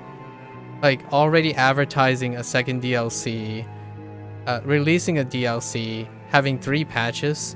I think on average, the first DLC comes out, I said this before, it's usually 1 year.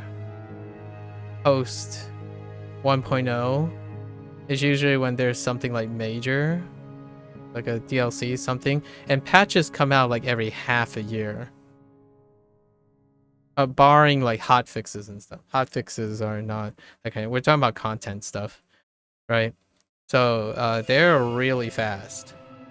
I mean, the adjacent game that I'm playing, Dave the Diver, has even more resources and they are pushing just as fast, right? So that's pretty impressive in my opinion.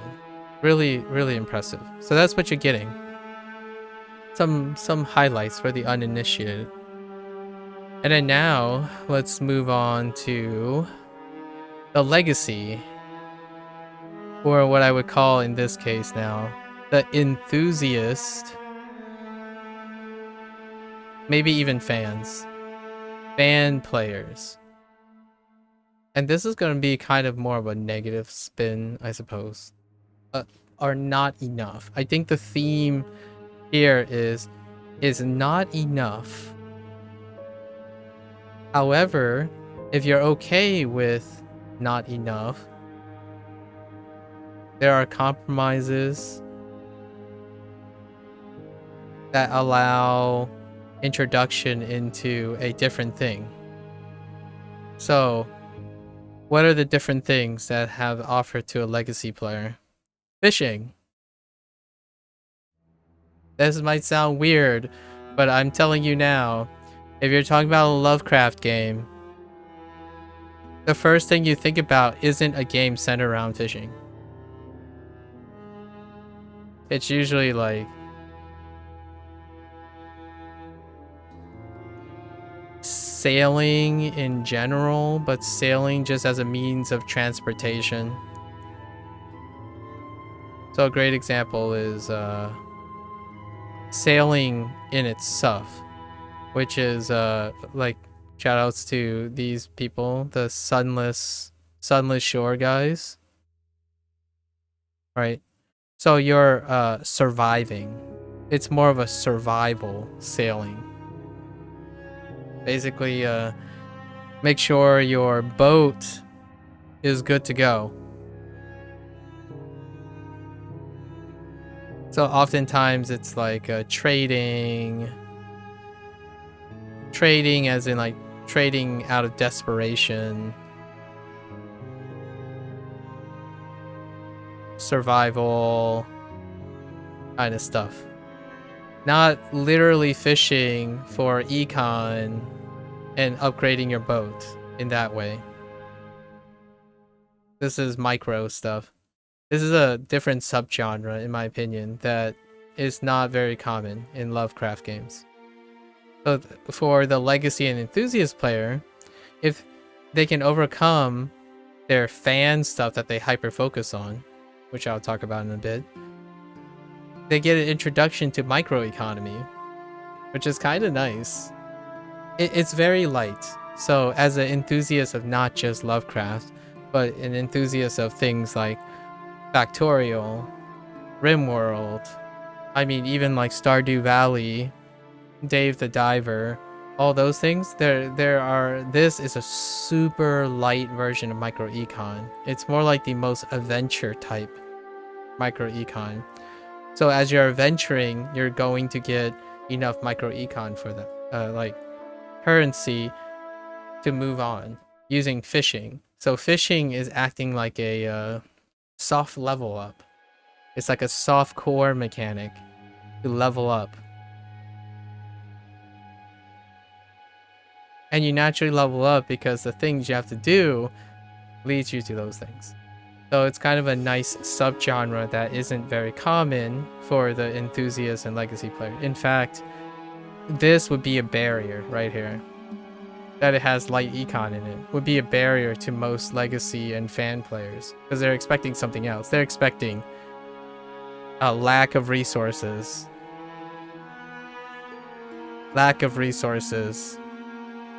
hard decisions,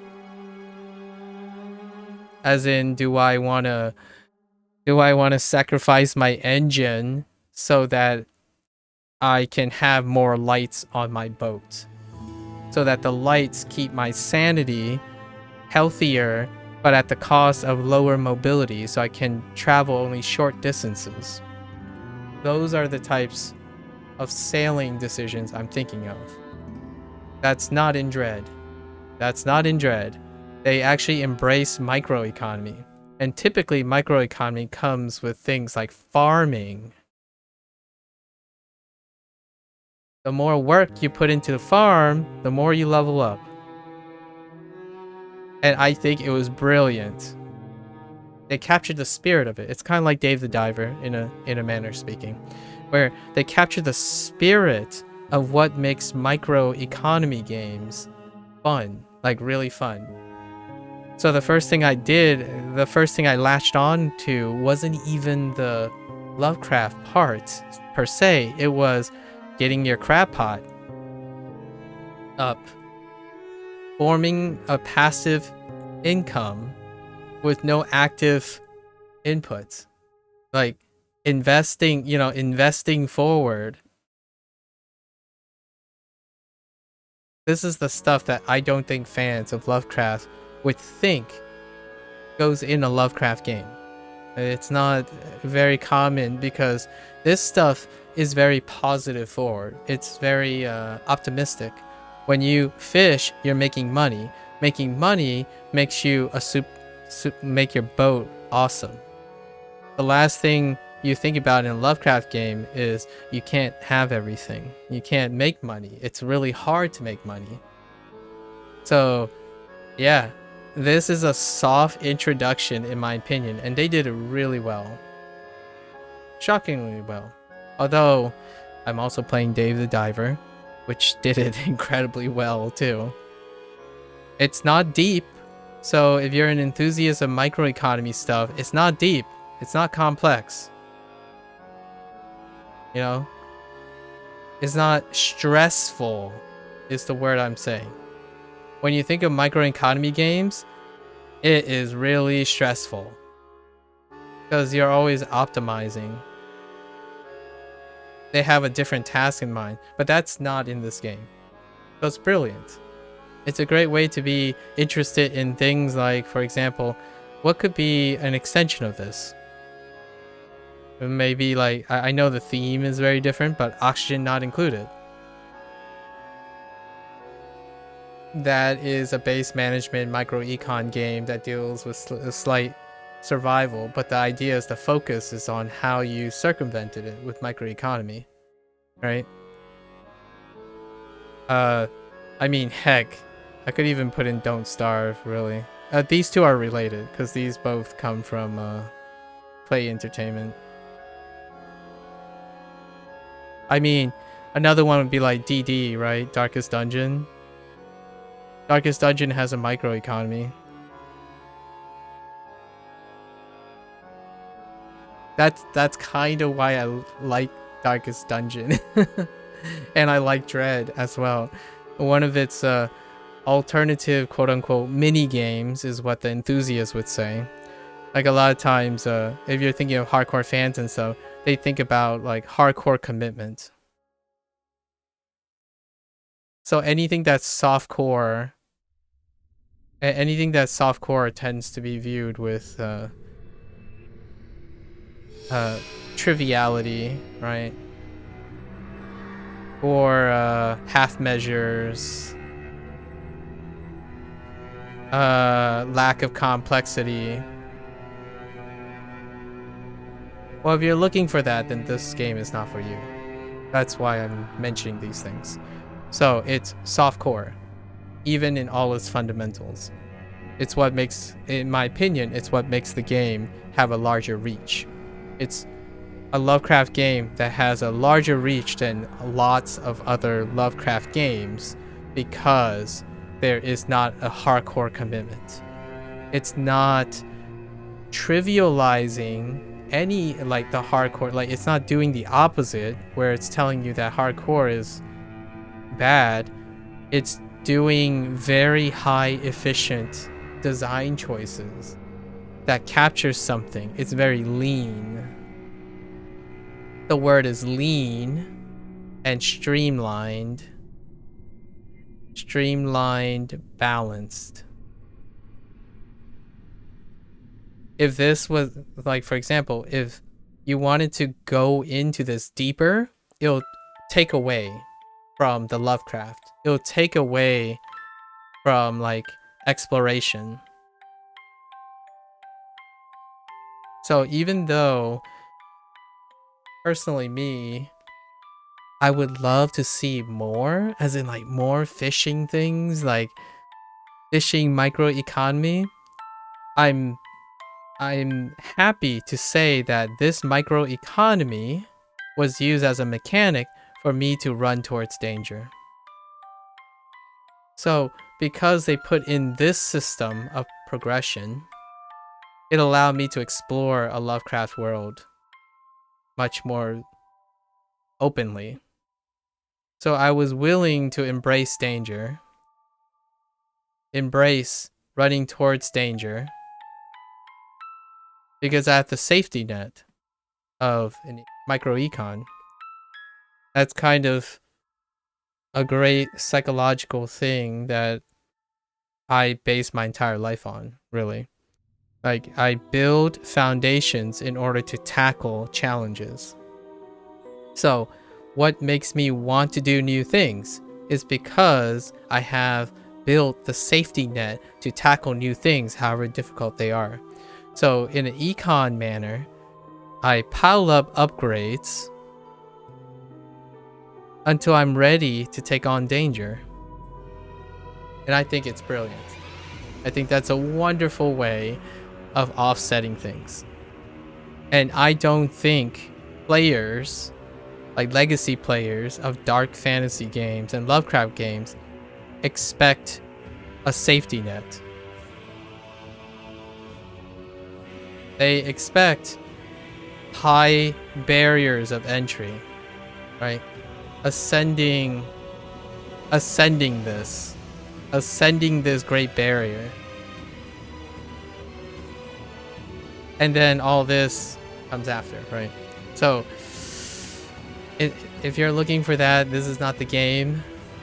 But if you're willing to try a different approach, as in you're building up, right? You're steadily building up, going this way, smooth, and not like vertical.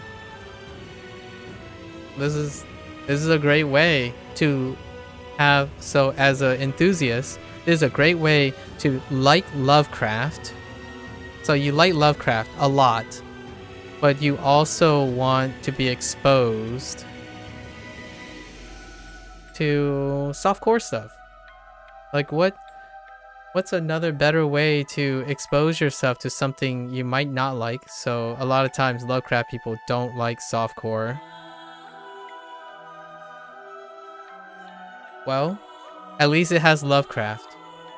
So you have Lovecraft to back you up on showing how you can experience Lovecraft without having to be like this right here.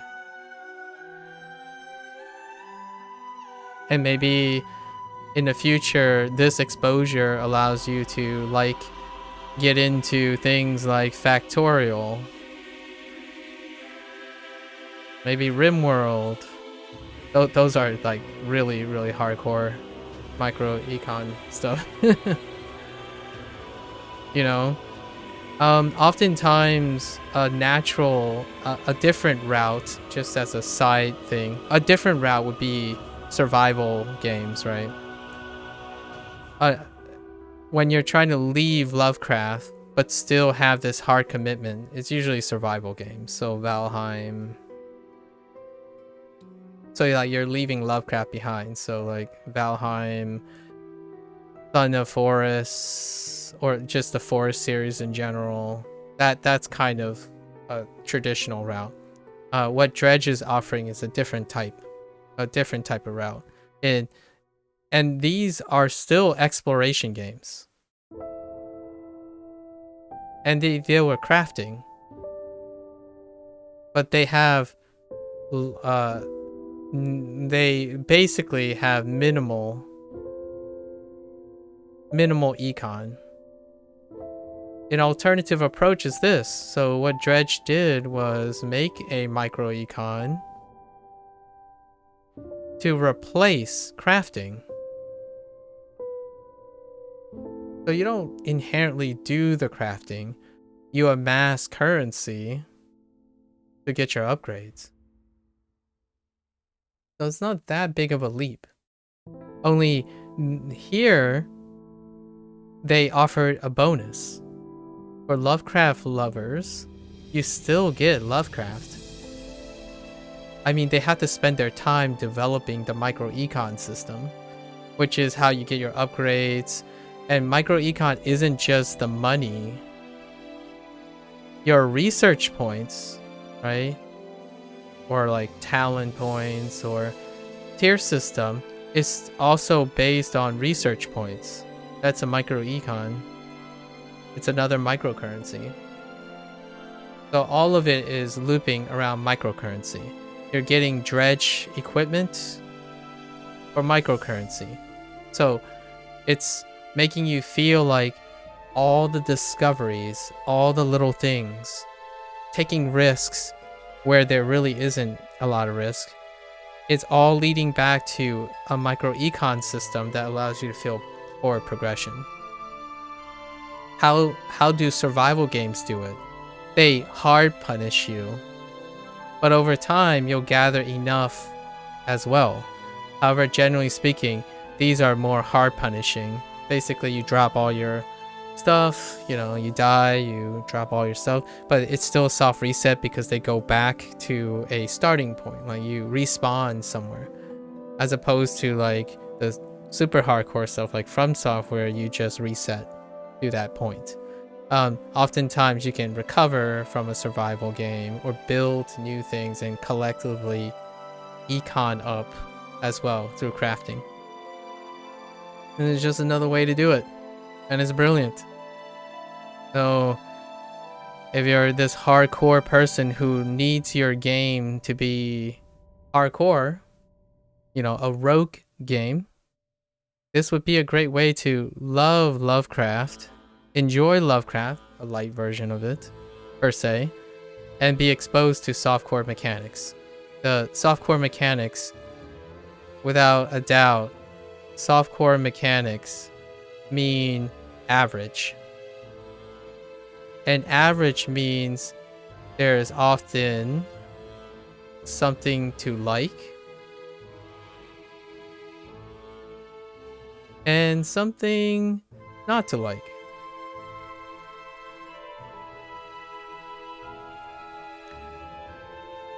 For a developer, like an indie developer, it's nice to be inclusive.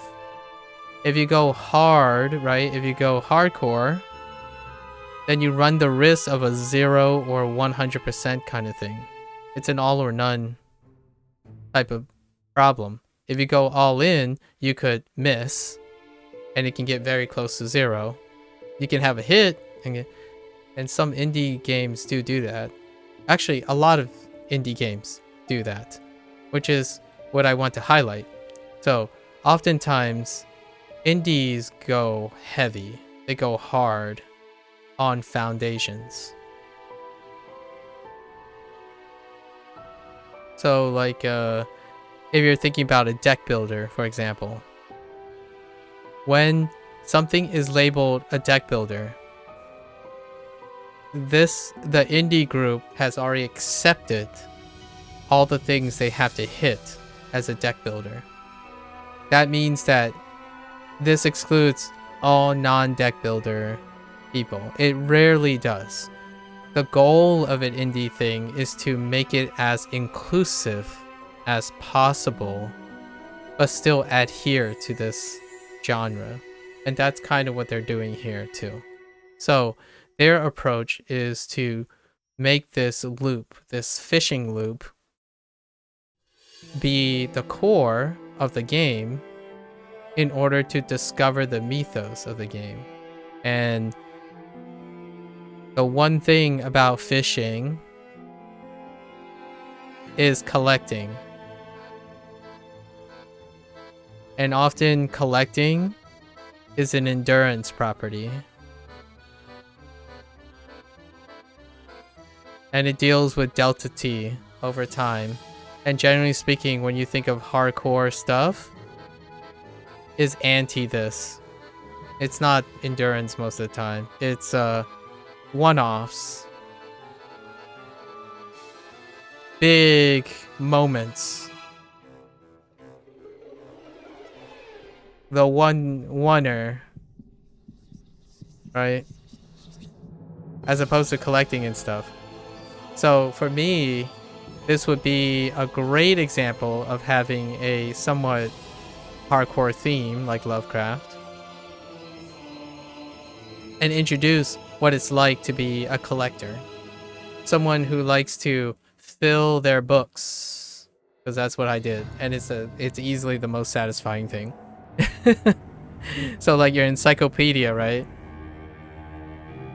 That summarizes so many things about this game and any game that's involved. If you're ever wondering if you're playing an endurance game, as in a game for completionists, and not execution,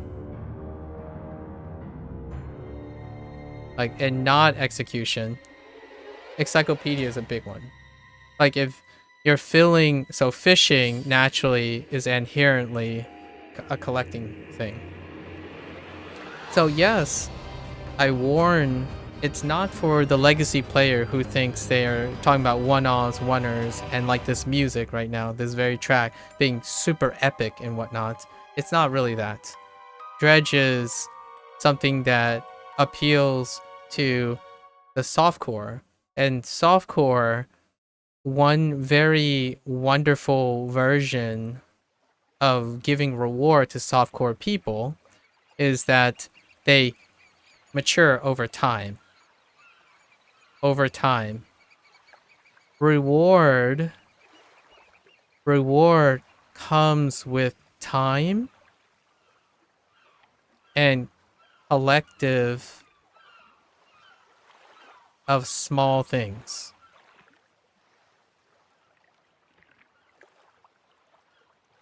I would challenge someone who's really interested in Lovecraft lore to take on the thought of small things, a collector of small things. How poetic, how poetic is it that Lovecraft, I don't know if Black Salt thought this feels right, or they literally universe brained this. But how poetic is it that a Lovecraft game, which emphasizes in small things, like being small, right? Like small hopes, small existence, and they decide to have a core mechanic for the game that involves creating reward, which is a big thing, big reward feeling by collecting small things. I think it's brilliant. I don't know if it's a coincidence or not, or it just feels right, but I think it's incredibly uh I like to think it's a coincidence because oftentimes the dialogue and the way the mechanics work, sometimes there's like a nod in there. I feel like the writer would suggest something like, hey, guys, we're all small people, but collectively together, we can make big things happen. It's not necessarily communicated in anywhere in the Dredge, but that would be a really funny Easter egg.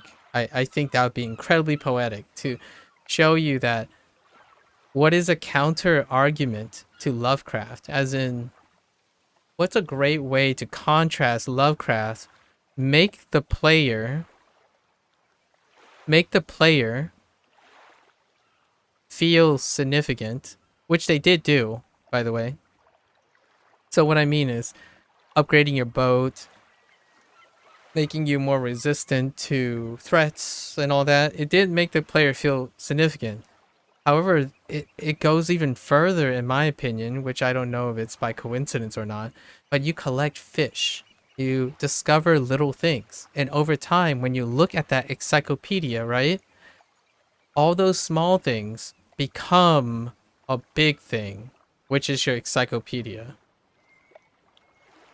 I think that's brilliant. I don't know if anyone I don't know if the people at Black Salt was like, wow, that, you know what? This is a really fun way to show people that when you're in a Lovecraft world, you can still find semblance of reward and accomplishment by collecting all the small little rays of hope and existence all together. So to me, it almost seems like a coincidence that they chose a vignette style of storytelling, chose micro econ, which is still about collecting, being more efficient, and earning more money. Like that's at least my thing with micro econ, the most rewarding. And then collecting, literally collecting with fishing, right? It's brilliant. Probably not for a lot of hardcore people, because hardcore people are about monumental one-offs, like delay gratification from failures, right? To get that the moment you complete it, kind of thing, like all or none. Just either you complete it or you don't. If you don't complete it, then you lost. Like you just gain nothing. It And that's not true, obviously. If anyone talks to me about how failure means nothing happened, right? You're going to get a 10-hour lecture from me. But that doesn't mean the people who think of hardcore games don't feel this way. This is usually the connection. So it's a high risk, high reward situation. You work towards overcoming that failure. Obviously, to someone like me, who is on the softcore side, I suppose, and more prioritize endurance and legacy, nothing happened. Failures are a collection of XP that can be made valuable. Well, I just described Dredge's appeal to the uninitiated and maybe less to the hardcore.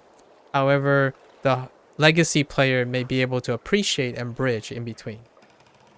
Right? They may be able to expose themselves to feeling the reward of softcore design around a dark fantasy setting like Lovecraft. And that's my kind of comment to legacy players. Ultimately, though, I would say if you're getting into the mindset of a legacy player, which I often contrast with what it does not have, it's not hardcore.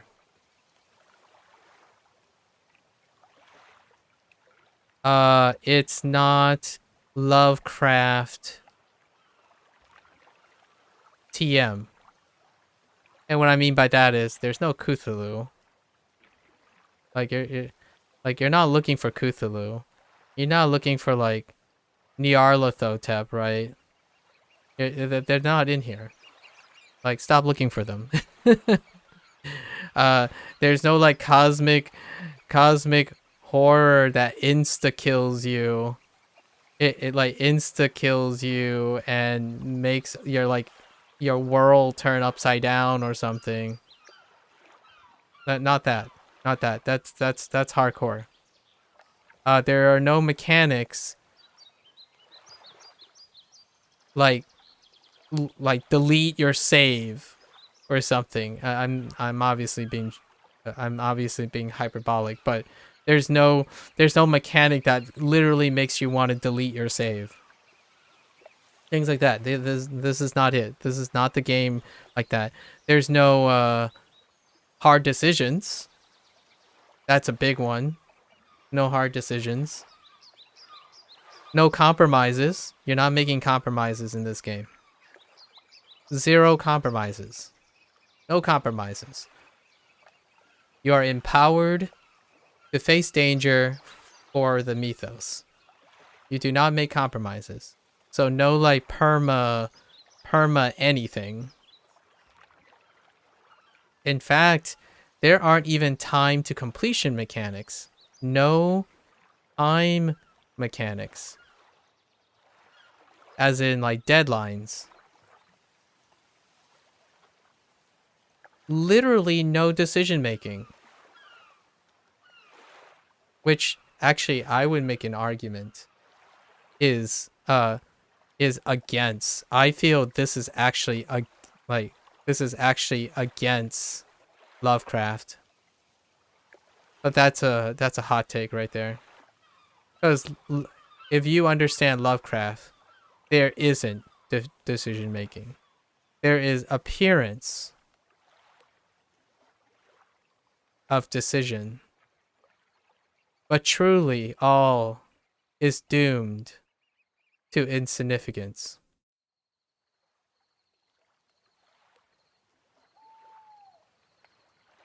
So ironically, even if there wasn't decision making, which is a mechanical thing. So like when I mean decision making, I mean like choice matters stuff.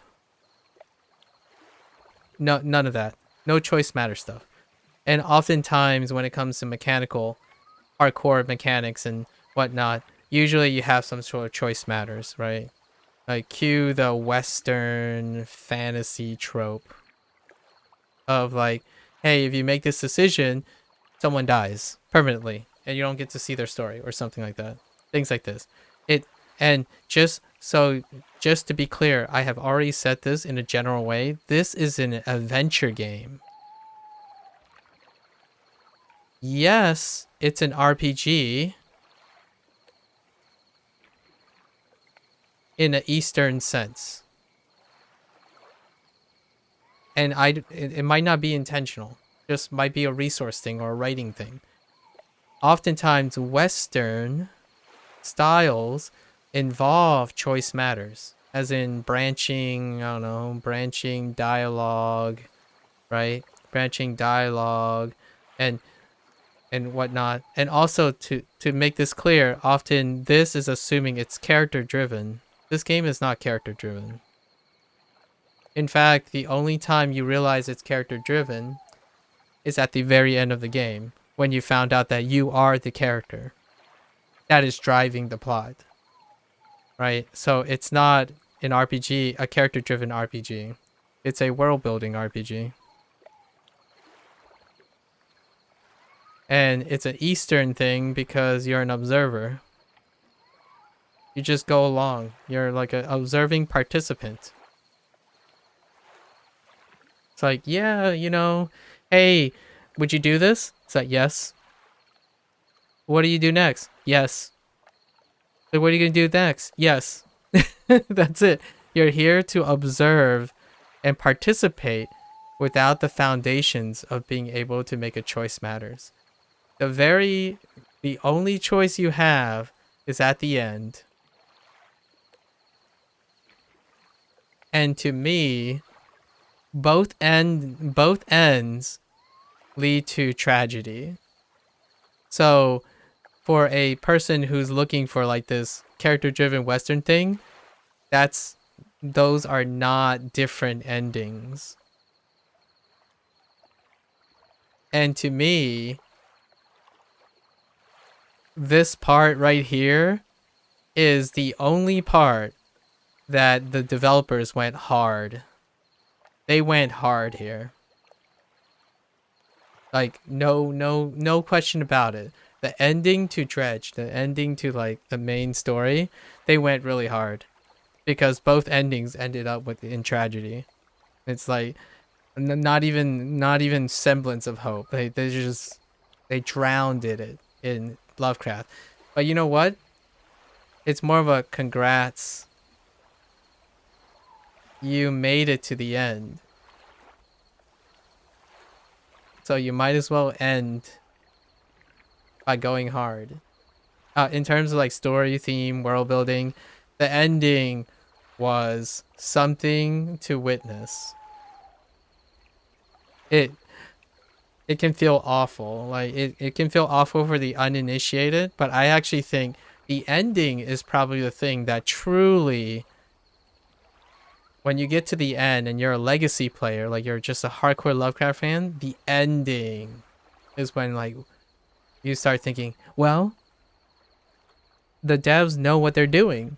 At least that's to me. Like the devs know what they're doing because they are clearly capable of making the game so morbid, so tragic, and so hopeless if they went hardcore, but they didn't. Like the whole time, and in my opinion, it created a brilliant contrast.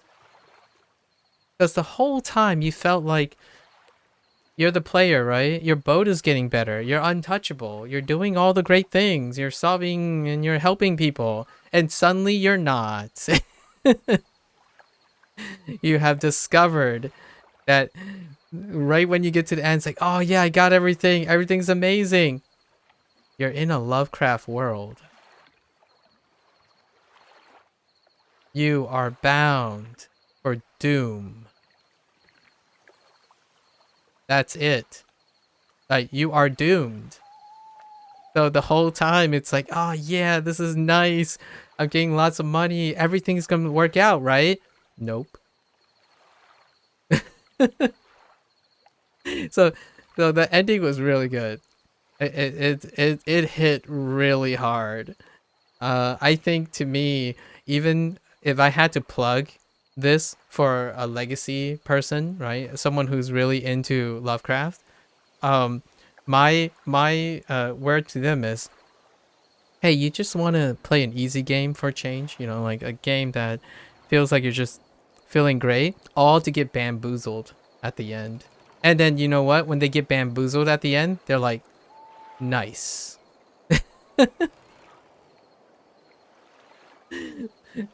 For the uninitiated, the ending is gonna hit really hard.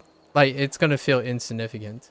Right. What I mean is, for the uninitiated person, right, the ending is gonna be brutal. It's brutal because what it does is it retcons everything, or it makes you feel like it's retcon everything. But the thing is, after that initial retconning, right, that initial sad crap feeling, you realized I understand. I understand Lovecraft better. And that's what's brilliant about this game, in my opinion. I it I would recommend this game over many Lovecraft games. Only because it's largely because of the things I'm talking about. Like if I think of other Lovecraft games, my first inclination is how well do you know Lovecraft? Like are you into like despair? Are you into like what is your exposure to it? It always has like a conditional, right? When you recommend, like when you're asked, do you recommend Lovecraft? And specifically if you recommend this game, right? This game.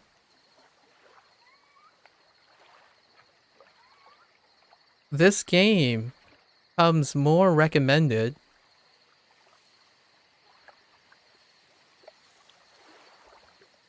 because it's softcore. And I totally spell softcore. The fishing part, the econ part, I can use that as a recommendation. Because you're not necessarily going to miss the hardcore Lovecraft stuff. You're trying to get someone to appreciate Lovecraft. And I know what, and this is coming from the recent discussion threads and stuff that I read, right? Where a hardcore Lovecraft person deliberately trash talks this game for being too soft or too minimalist, too mainstream, as in too soft on the topic. Like it's like very casual forward, like all that stuff. It's like, well, I mean, I can appreciate the passion for loving Lovecraft that much. I really like Lovecraft things, and I want more people to like Lovecraft things. I want more people to enjoy what it's like to use some of your life skills on managing microecon in your life in a video game that deals with a topic that I like that not everyone likes. How do you do all that? Well, I can recommend this game. It's so much easier to recommend this game versus, I don't know, playing Arkham Horror on the tabletop. Like, and I've played Arkham Horror. Like that. This is where I think I already talked about this in my opening remark, but the contemporary use of digital Lovecraft games, I think, largely was popularized by Fantasy Flight Games' Arkham Horror series on the tabletop. Like the earliest before the digital renaissance of Lovecraft in games now, I would say the going backwards, it would be Fantasy Flight Games, publisher of Arkham Horror. And this is not Monopoly. This is not Monopoly. This is not Settlers of Catan. This thing is hard. Like it is. It is not. This is hardcore tabletop. As in, what I mean is, it's not made to make the player win most of the time. It's deliberately made to make you feel like you're in a Lovecraft world. You're made to lose most of the time. You're constantly making decisions, and you generally lose in the game. You generally lose, and you're not playing against each other. You're playing together to try to beat the system. The system will beat you down most of the time, and eventually this got like refined into a different thing in a parallel series called like Eldritch Horror and so many more beyond that. And there's a lot of series of games that not just published by Fantasy Flight Games that deal with hardcore tabletop games. And we're not talking about paper and pencil stuff, just like actual fully assembled scenario based, made, manufactured for you to play. Not a dungeons and like not like a dungeon master kind of deal where it's completely dynamic. So these things are hard. And what I mean by hard is they're hard on spirit. They're not technically hard on mechanics, as in you understand how the mechanics work. Actually, the more you understand about the mechanics, the more likely you understand how low of a chance you can win. So it is feeling helpless. It's feeling like the odds are against you because the more you learn about the game, the more you learn how unlikely you can win in these games, which is Lovecraft. Dredge did the exact opposite. You are, with time, you are literally guaranteed to succeed. Like 99.5% chance you are going to succeed in this game. And that's why it comes highly recommended. It comes less recommended to legacy players because they have to dispense. They have to accept a different perspective of reward.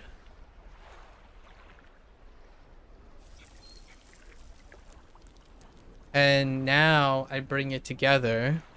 So I've covered legacy players, right? And then I cover, usually I say like casual players versus veteran players, or uninitiated versus the enthusiastic. So those are the people, like people who are familiar and people who are not familiar.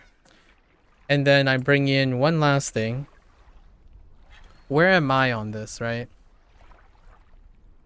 So I'll only share one or two anecdotes. My anecdote is something I deferred to earlier today, which are my priorities. So the central core of my closing remark today is about the idea of reward, progression, and how it fits with the Lovecraft theme. And then everything else kind of wraps around these things. So my personal anecdote, like my life mantra, I guess. I'll say my life mantra just to, I tend to at this point share something in maybe personal to make it unique so that I don't sound just like any other person, I suppose.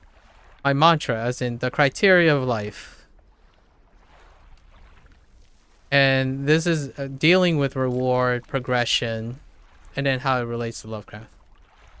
So I talked about this briefly. One, so how does my life, what are the criteria in my life that gives me the most reward and feeling of progression, right? One, and these are in particular order. One is, oh no, hold up. I just lost my train of thought. This is the worst time to lose my train of thought.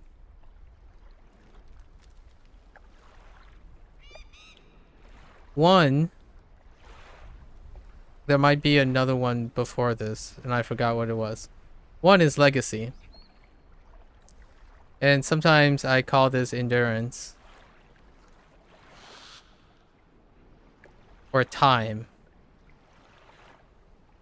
right? So this is more like a cumulative thing. Cumulative. Okay, I can't spell cumulative. So what I mean by this is things like collecting, trying, learning, wisdom. This is number one, right? I'll get to how it relates to Lovecraft and Dredge soon. It's pretty obvious where this is going. Two, so this is in descending order, as in we're getting to things I prioritize less and less when it comes to reward and progression. It's not comprehensive too, because I obviously haven't written all this down or something like that. This is why it's a live stream and not a post-production product, right? The second one would be we're just gonna name three. So all or none. So either you pass or you fail. So you work hard. Still, like both of these work hard, but you work hard to hit an objective. If you don't, no progress. Right? Or failure. If you do, success. All or none things. So that's secondary to that. And then I'll throw in a third. I actually probably wanted to say 4 or 5 different things earlier. I don't have them on the top of my head. So the last one is luck. So we're talking about probability. So you either expect getting lucky, right? So basically, this is kind of a variant of all or none, but the idea is all or none implies you can work towards it. This, you have no influence per se. So no direct influence. So expect to get lucky or expect to get unlucky. Right? If it happens, you're lucky. If it doesn't, you're unlucky. This one is a fail. No progress. This is a success. All progress. And when I mean all progress, there's a caveat to this too. Because sometimes all progress can take away from something. So when you get lucky sometimes, it might be a blessing in disguise or disaster waiting to happen. That's kind of why luck is unpredictable. So you can see how this leans to what I have focused on Dredge. Dredge prioritizes, at least in my opinion, and this is the last thing, the insight, this is where I talked about, kind of tease insight to the developers. I believe Black Salt Games is a developer that I can get behind because they prioritize how reward and progression is done with number 1 on my list. Their focus is on collective experience. and knowledge.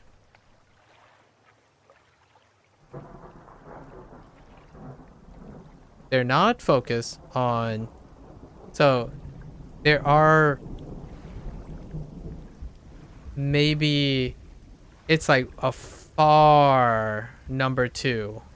And it's this one, interestingly enough. All or none, where you need trial and error, right? A lot of times the secondary thing is trial and error. There's no you can't anticipate it. Like, no anticipation. The way to learn is to be exposed to it. Mere exposure. There's no effect of collective experience. You just can't know. You have to do it before you do it, right? That's an aspect of all or none design. Where like, hey, you failed. Now you know. Well, the design that Dredge has is preparatory. So oftentimes, you don't feel as stressed if you're prepped. This is what collective experience and knowledge means. It's my large margin, the top. When you ask me how to become successful, learn as much as possible. It's not why you learn, what you're learning for is the aspect of you have no idea. You can try to constantly predict what's going to come at you. But if you have time, you seize the opportunity to just learn and gain experience. You're going to fail at some point, but the idea is the more you know, the more you experience, the more you learn, the softer the landing is. And I use the word soft very, very clever, very opportunistically, is because that's what characterizes softcore design. In order to encourage people to take on challenges and encourage people to take on heavy topics like Lovecraft, you can build them up. You can build the player up, and Dredge's design does that. It's not from software, hey, here's a boss. The boss slaps you around, deal with it. It's an all or none take. Oh, what's the next thing that's going to kill me? Well, you have to avoid the first thing that killed you, the next thing that kills you. Great, now you have it. Keep going. It's pass or fail. Just keep going. There's rarely a moment like that. There's one moment in the beginning that I sold a quest item and I can't take it back. And pass or fail also deals with Lovecraft too. Like, all these do deal with Lovecraft stuff. So, like, the choice matters. Choice matters is a pass or fail. Because in your mind, there's a right answer and there's a wrong answer. There just isn't any of that. you don't make those decisions. There's always I put in time, I get better in this game. So that's my life's mantra. When I go out to help someone, if I fail to help them, I've learned things that I could improve. I've failed to do something, but at least I did it. I got experience even in failure. All or none would be, I failed to save this person. It was a waste of time. It's not... After the fact, you might meet someone like me and say, well, do you think it really was a waste of time? I mean, that person probably appreciated that you tried, So it shifts up to number 1, as opposed to going down to number 2. And then, of course, the third one, which is a really, really far last one. And we have this element. And I embrace this element too every once in a while. But Dredge pushes this really, really far third. And that's luck. Where's the luck? Gacha gaming. And there is a few gacha gaming.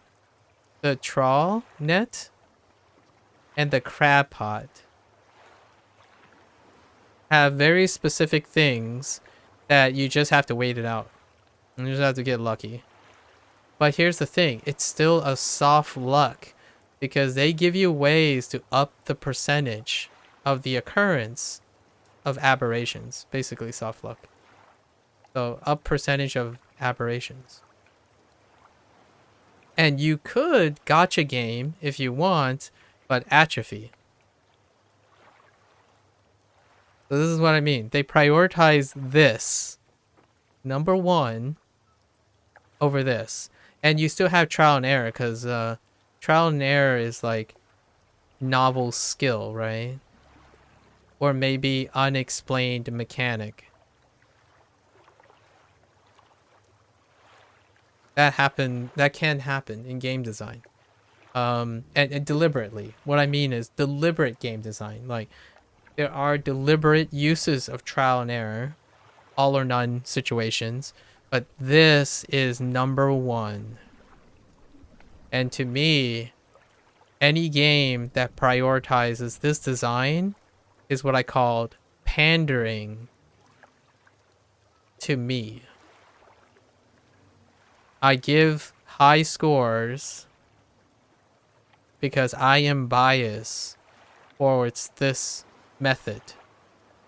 I believe I play games to teach people, in my opinion, or to remind people. This is lacking. So as a little tiny plug on the number one, which is XP learning and endurance, right? Or even legacy. As a plug, this is underrepresented.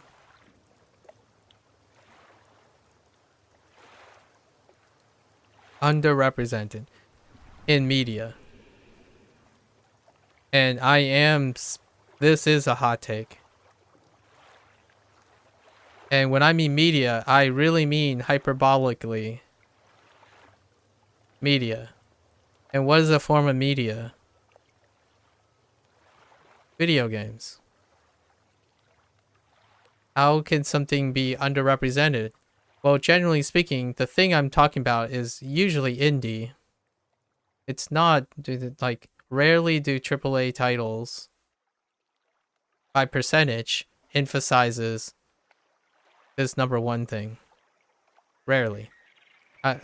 It might be coming back. For now, as of 2023, I suppose. As of like the last maybe 10 years of gaming. It's usually about trial and error. Trial and error. Execution. Perfection, really. Execution and perfection. And some people say it's about consistency. Consistency. And I can kind of see that. Like, consistently trial and erroring and executing, sure enough. But there's something more consistent than this. XP, learning, endurance, and legacy is far more consistent than trial and error, execution, and perfection. Like, if you're doing something for 300th run and you have no semblance of literal metrics of progression, right? Then you're getting closer to trial and error and execution. If it has some semblance, you're getting closer to this. But generally speaking, it's this. That's what video games. That's where video games are mainstream. Generally in most the indie scene, to get like a bigger audience for the indie scene, and commonly mobile gamers, because mobile game is way more profitable and have a larger audience than any of the things I'm talking about right now. It's about progressive, and not in the political sense, but progressive learning, and accumulation. It can be any type of accumulation. Uh, some people accumulate money, right? Some people accumulate efficiency. If you become more efficient, you're actually accumulating time. What I mean, the delta T, and you know, getting more done, like increased rate of output, right? Or decrease input over time. All these things. This is the progressive learning accumulation thing. And Dredge kind of leans on that. Over time, things become less and less severe or less and less stressful because you have more and more safety nets. You have more and more knowledge. Things become tackleable. Like, for example, in the beginning, you look at the encyclopedia and you see 151 entries. And your thought is, I mean, for a person who's not me or the target audience, be saying, nah, collecting is weak. And that's kind of a lot. I'm being a little bit hyperbolic here. To me, when I see 151, what am I thinking? I got to catch them all. That's it. I gotta catch them all. How many times did I do this in 2023? I did it 80% of the time of my gaming.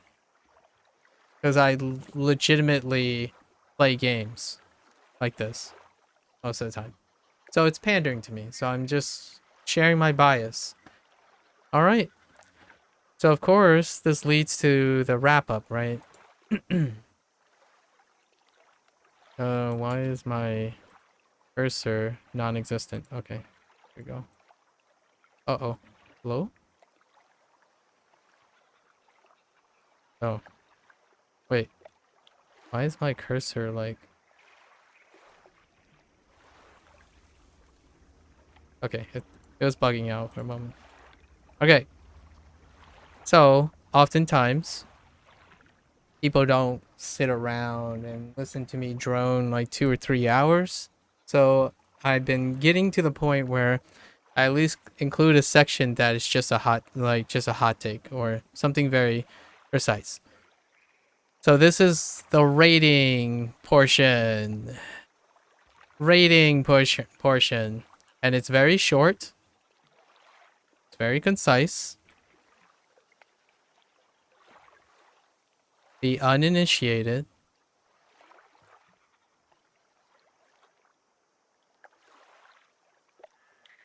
The enthusiast. I mean, even this is kind of more than I feel modern journalism would go ahead and talk about. And me personally. So, as a recommendation, as in like, if I were to put my shoes in the uninitiated, for those who are uninitiated and interesting, I would say this is probably a solid, I would agree with a lot of the Steam players actually. I would say this is a solid 9 out of 10. For the enthusiasts, 8 out of 10. And for me, might be a little bit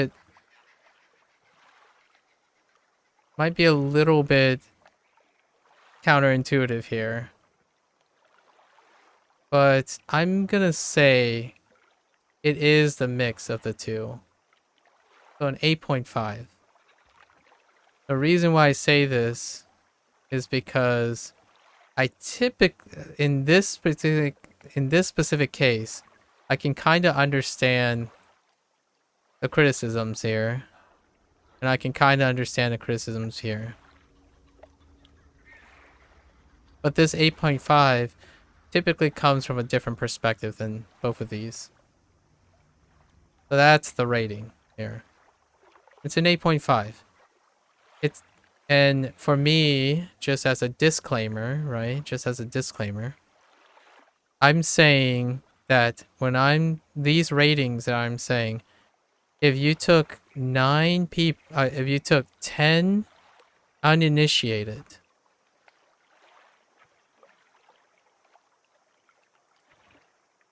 at least in my opinion, uninitiated, but they had to be interested, right? You can't just pick someone who's already having a nocebo effect. So they're interested. 9 of them will get it.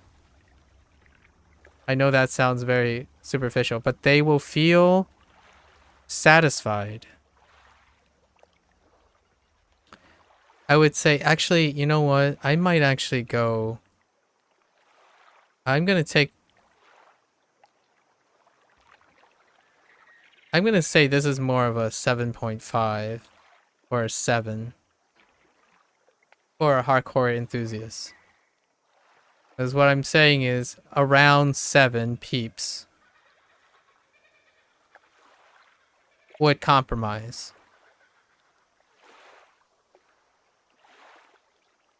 Right? A very like quick dart. It's kind of like people who think Resident Evil is still a survival horror game. Modern Resident Evil. Kind of like that. Where I would say 7 out of 10 would feel like when they buy this game, it's satisfactory. It's got the stuff that they're looking for.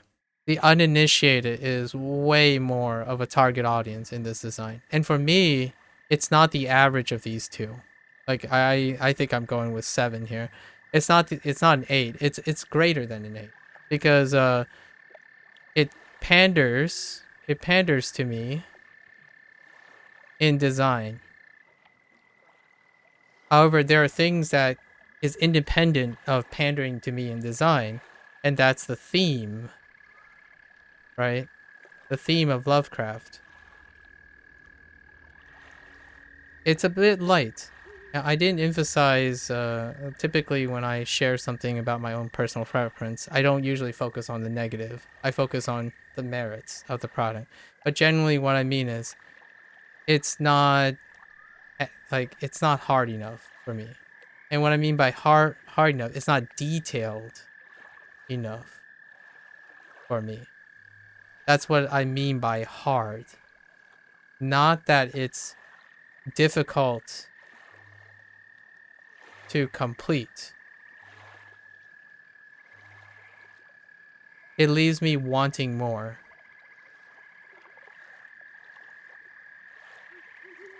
And I have high standards.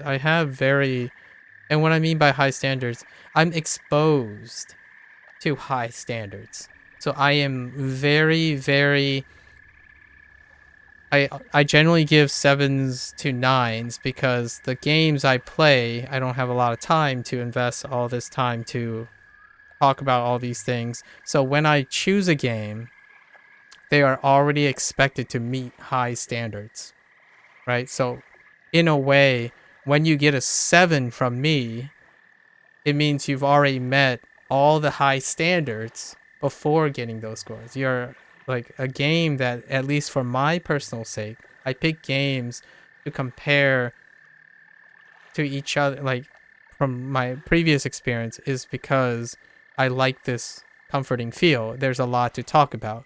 When I pick up a game that basically does one thing, there's not much to talk about, right? It doesn't elicit a lot of things.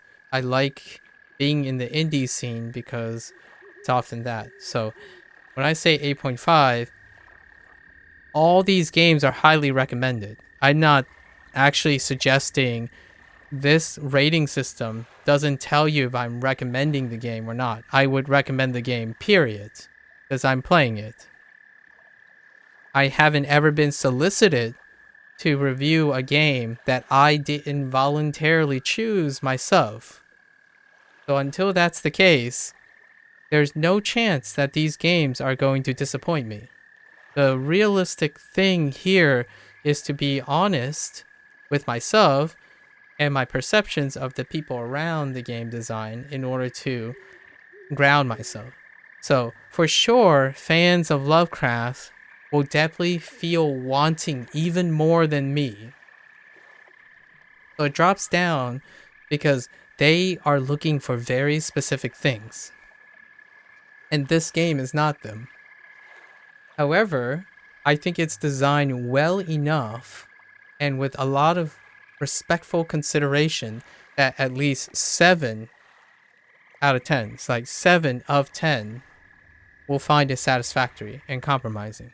And I'm just a little bit more, like, at least 1.5 points higher because I can see and appreciate the other systems because I like those too. I like micro econ and having press, so my score is higher. It doesn't remove the idea that I want more Lovecraft, right? Like, it's not detailed enough. Things are not as dense enough for Lovecraft. Lovecraft has so many different ways, and it'll get there. I feel like the devs are very strong and supportive of the game. However, the uninitiated have different expectations, right? And what is here is a lot for the relative. 25 bucks, it's still on the borderline, but 25 bucks for 25 hours. Like, even on that superficial level, or like, by all metrics, what is designed here will satisfy the people who don't have concrete expectations other than their interest, right? Maybe their faith, blind interest, or some sort of thing to tag on. It's done really well.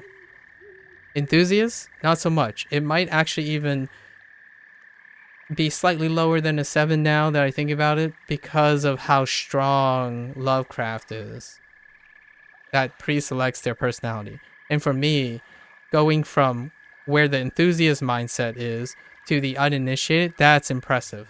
I think this game is incredibly impressive in balancing that. Just, it leaves me wanting more. Obviously, regardless of what this says, as a disclaimer, games I choose, right? And at the end of the day, games I choose voluntarily,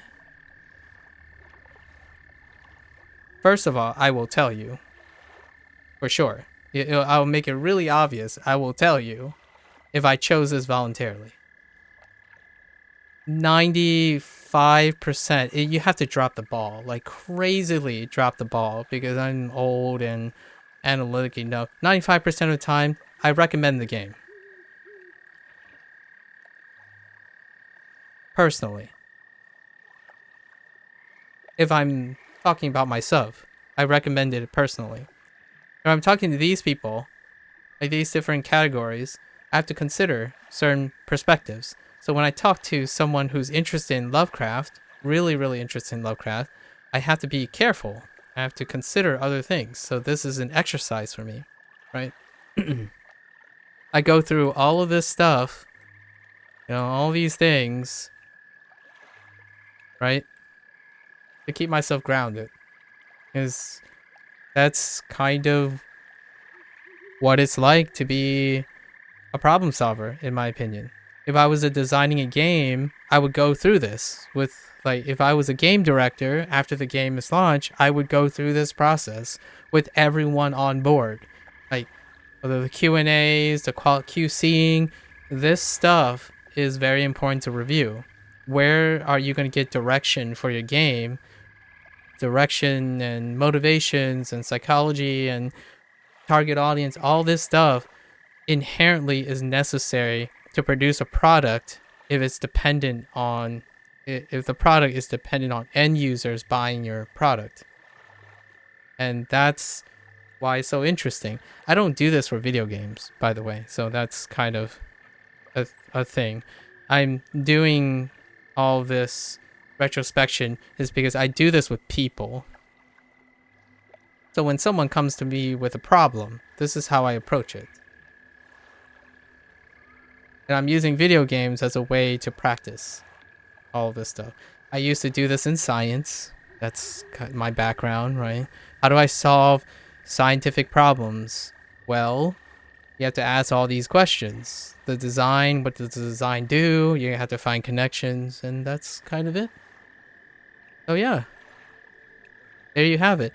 It's getting a little better, a little bit more concise here and there from time to time. I imagine it will get a lot more organized live. All these thoughts are thoughts I have while I'm literally playing the game, going through the day, no scripting, no writing, just straight up. If I practice it enough, I like to believe one day I can articulate most of these things without necessarily having to spend a lot of time post-editing all the stuff. So there you have it. A solid 8.5 for me. And I may be off the mark or not off the mark with the others, but those are the more important things to me.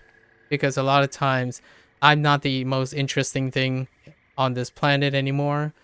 Everyone else is. I wouldn't be streaming otherwise. Okay. That's a wrap for Dredge.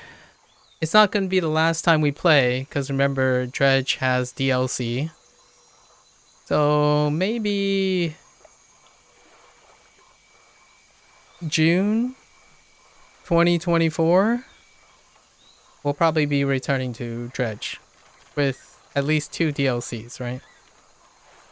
So we'll see. Until then.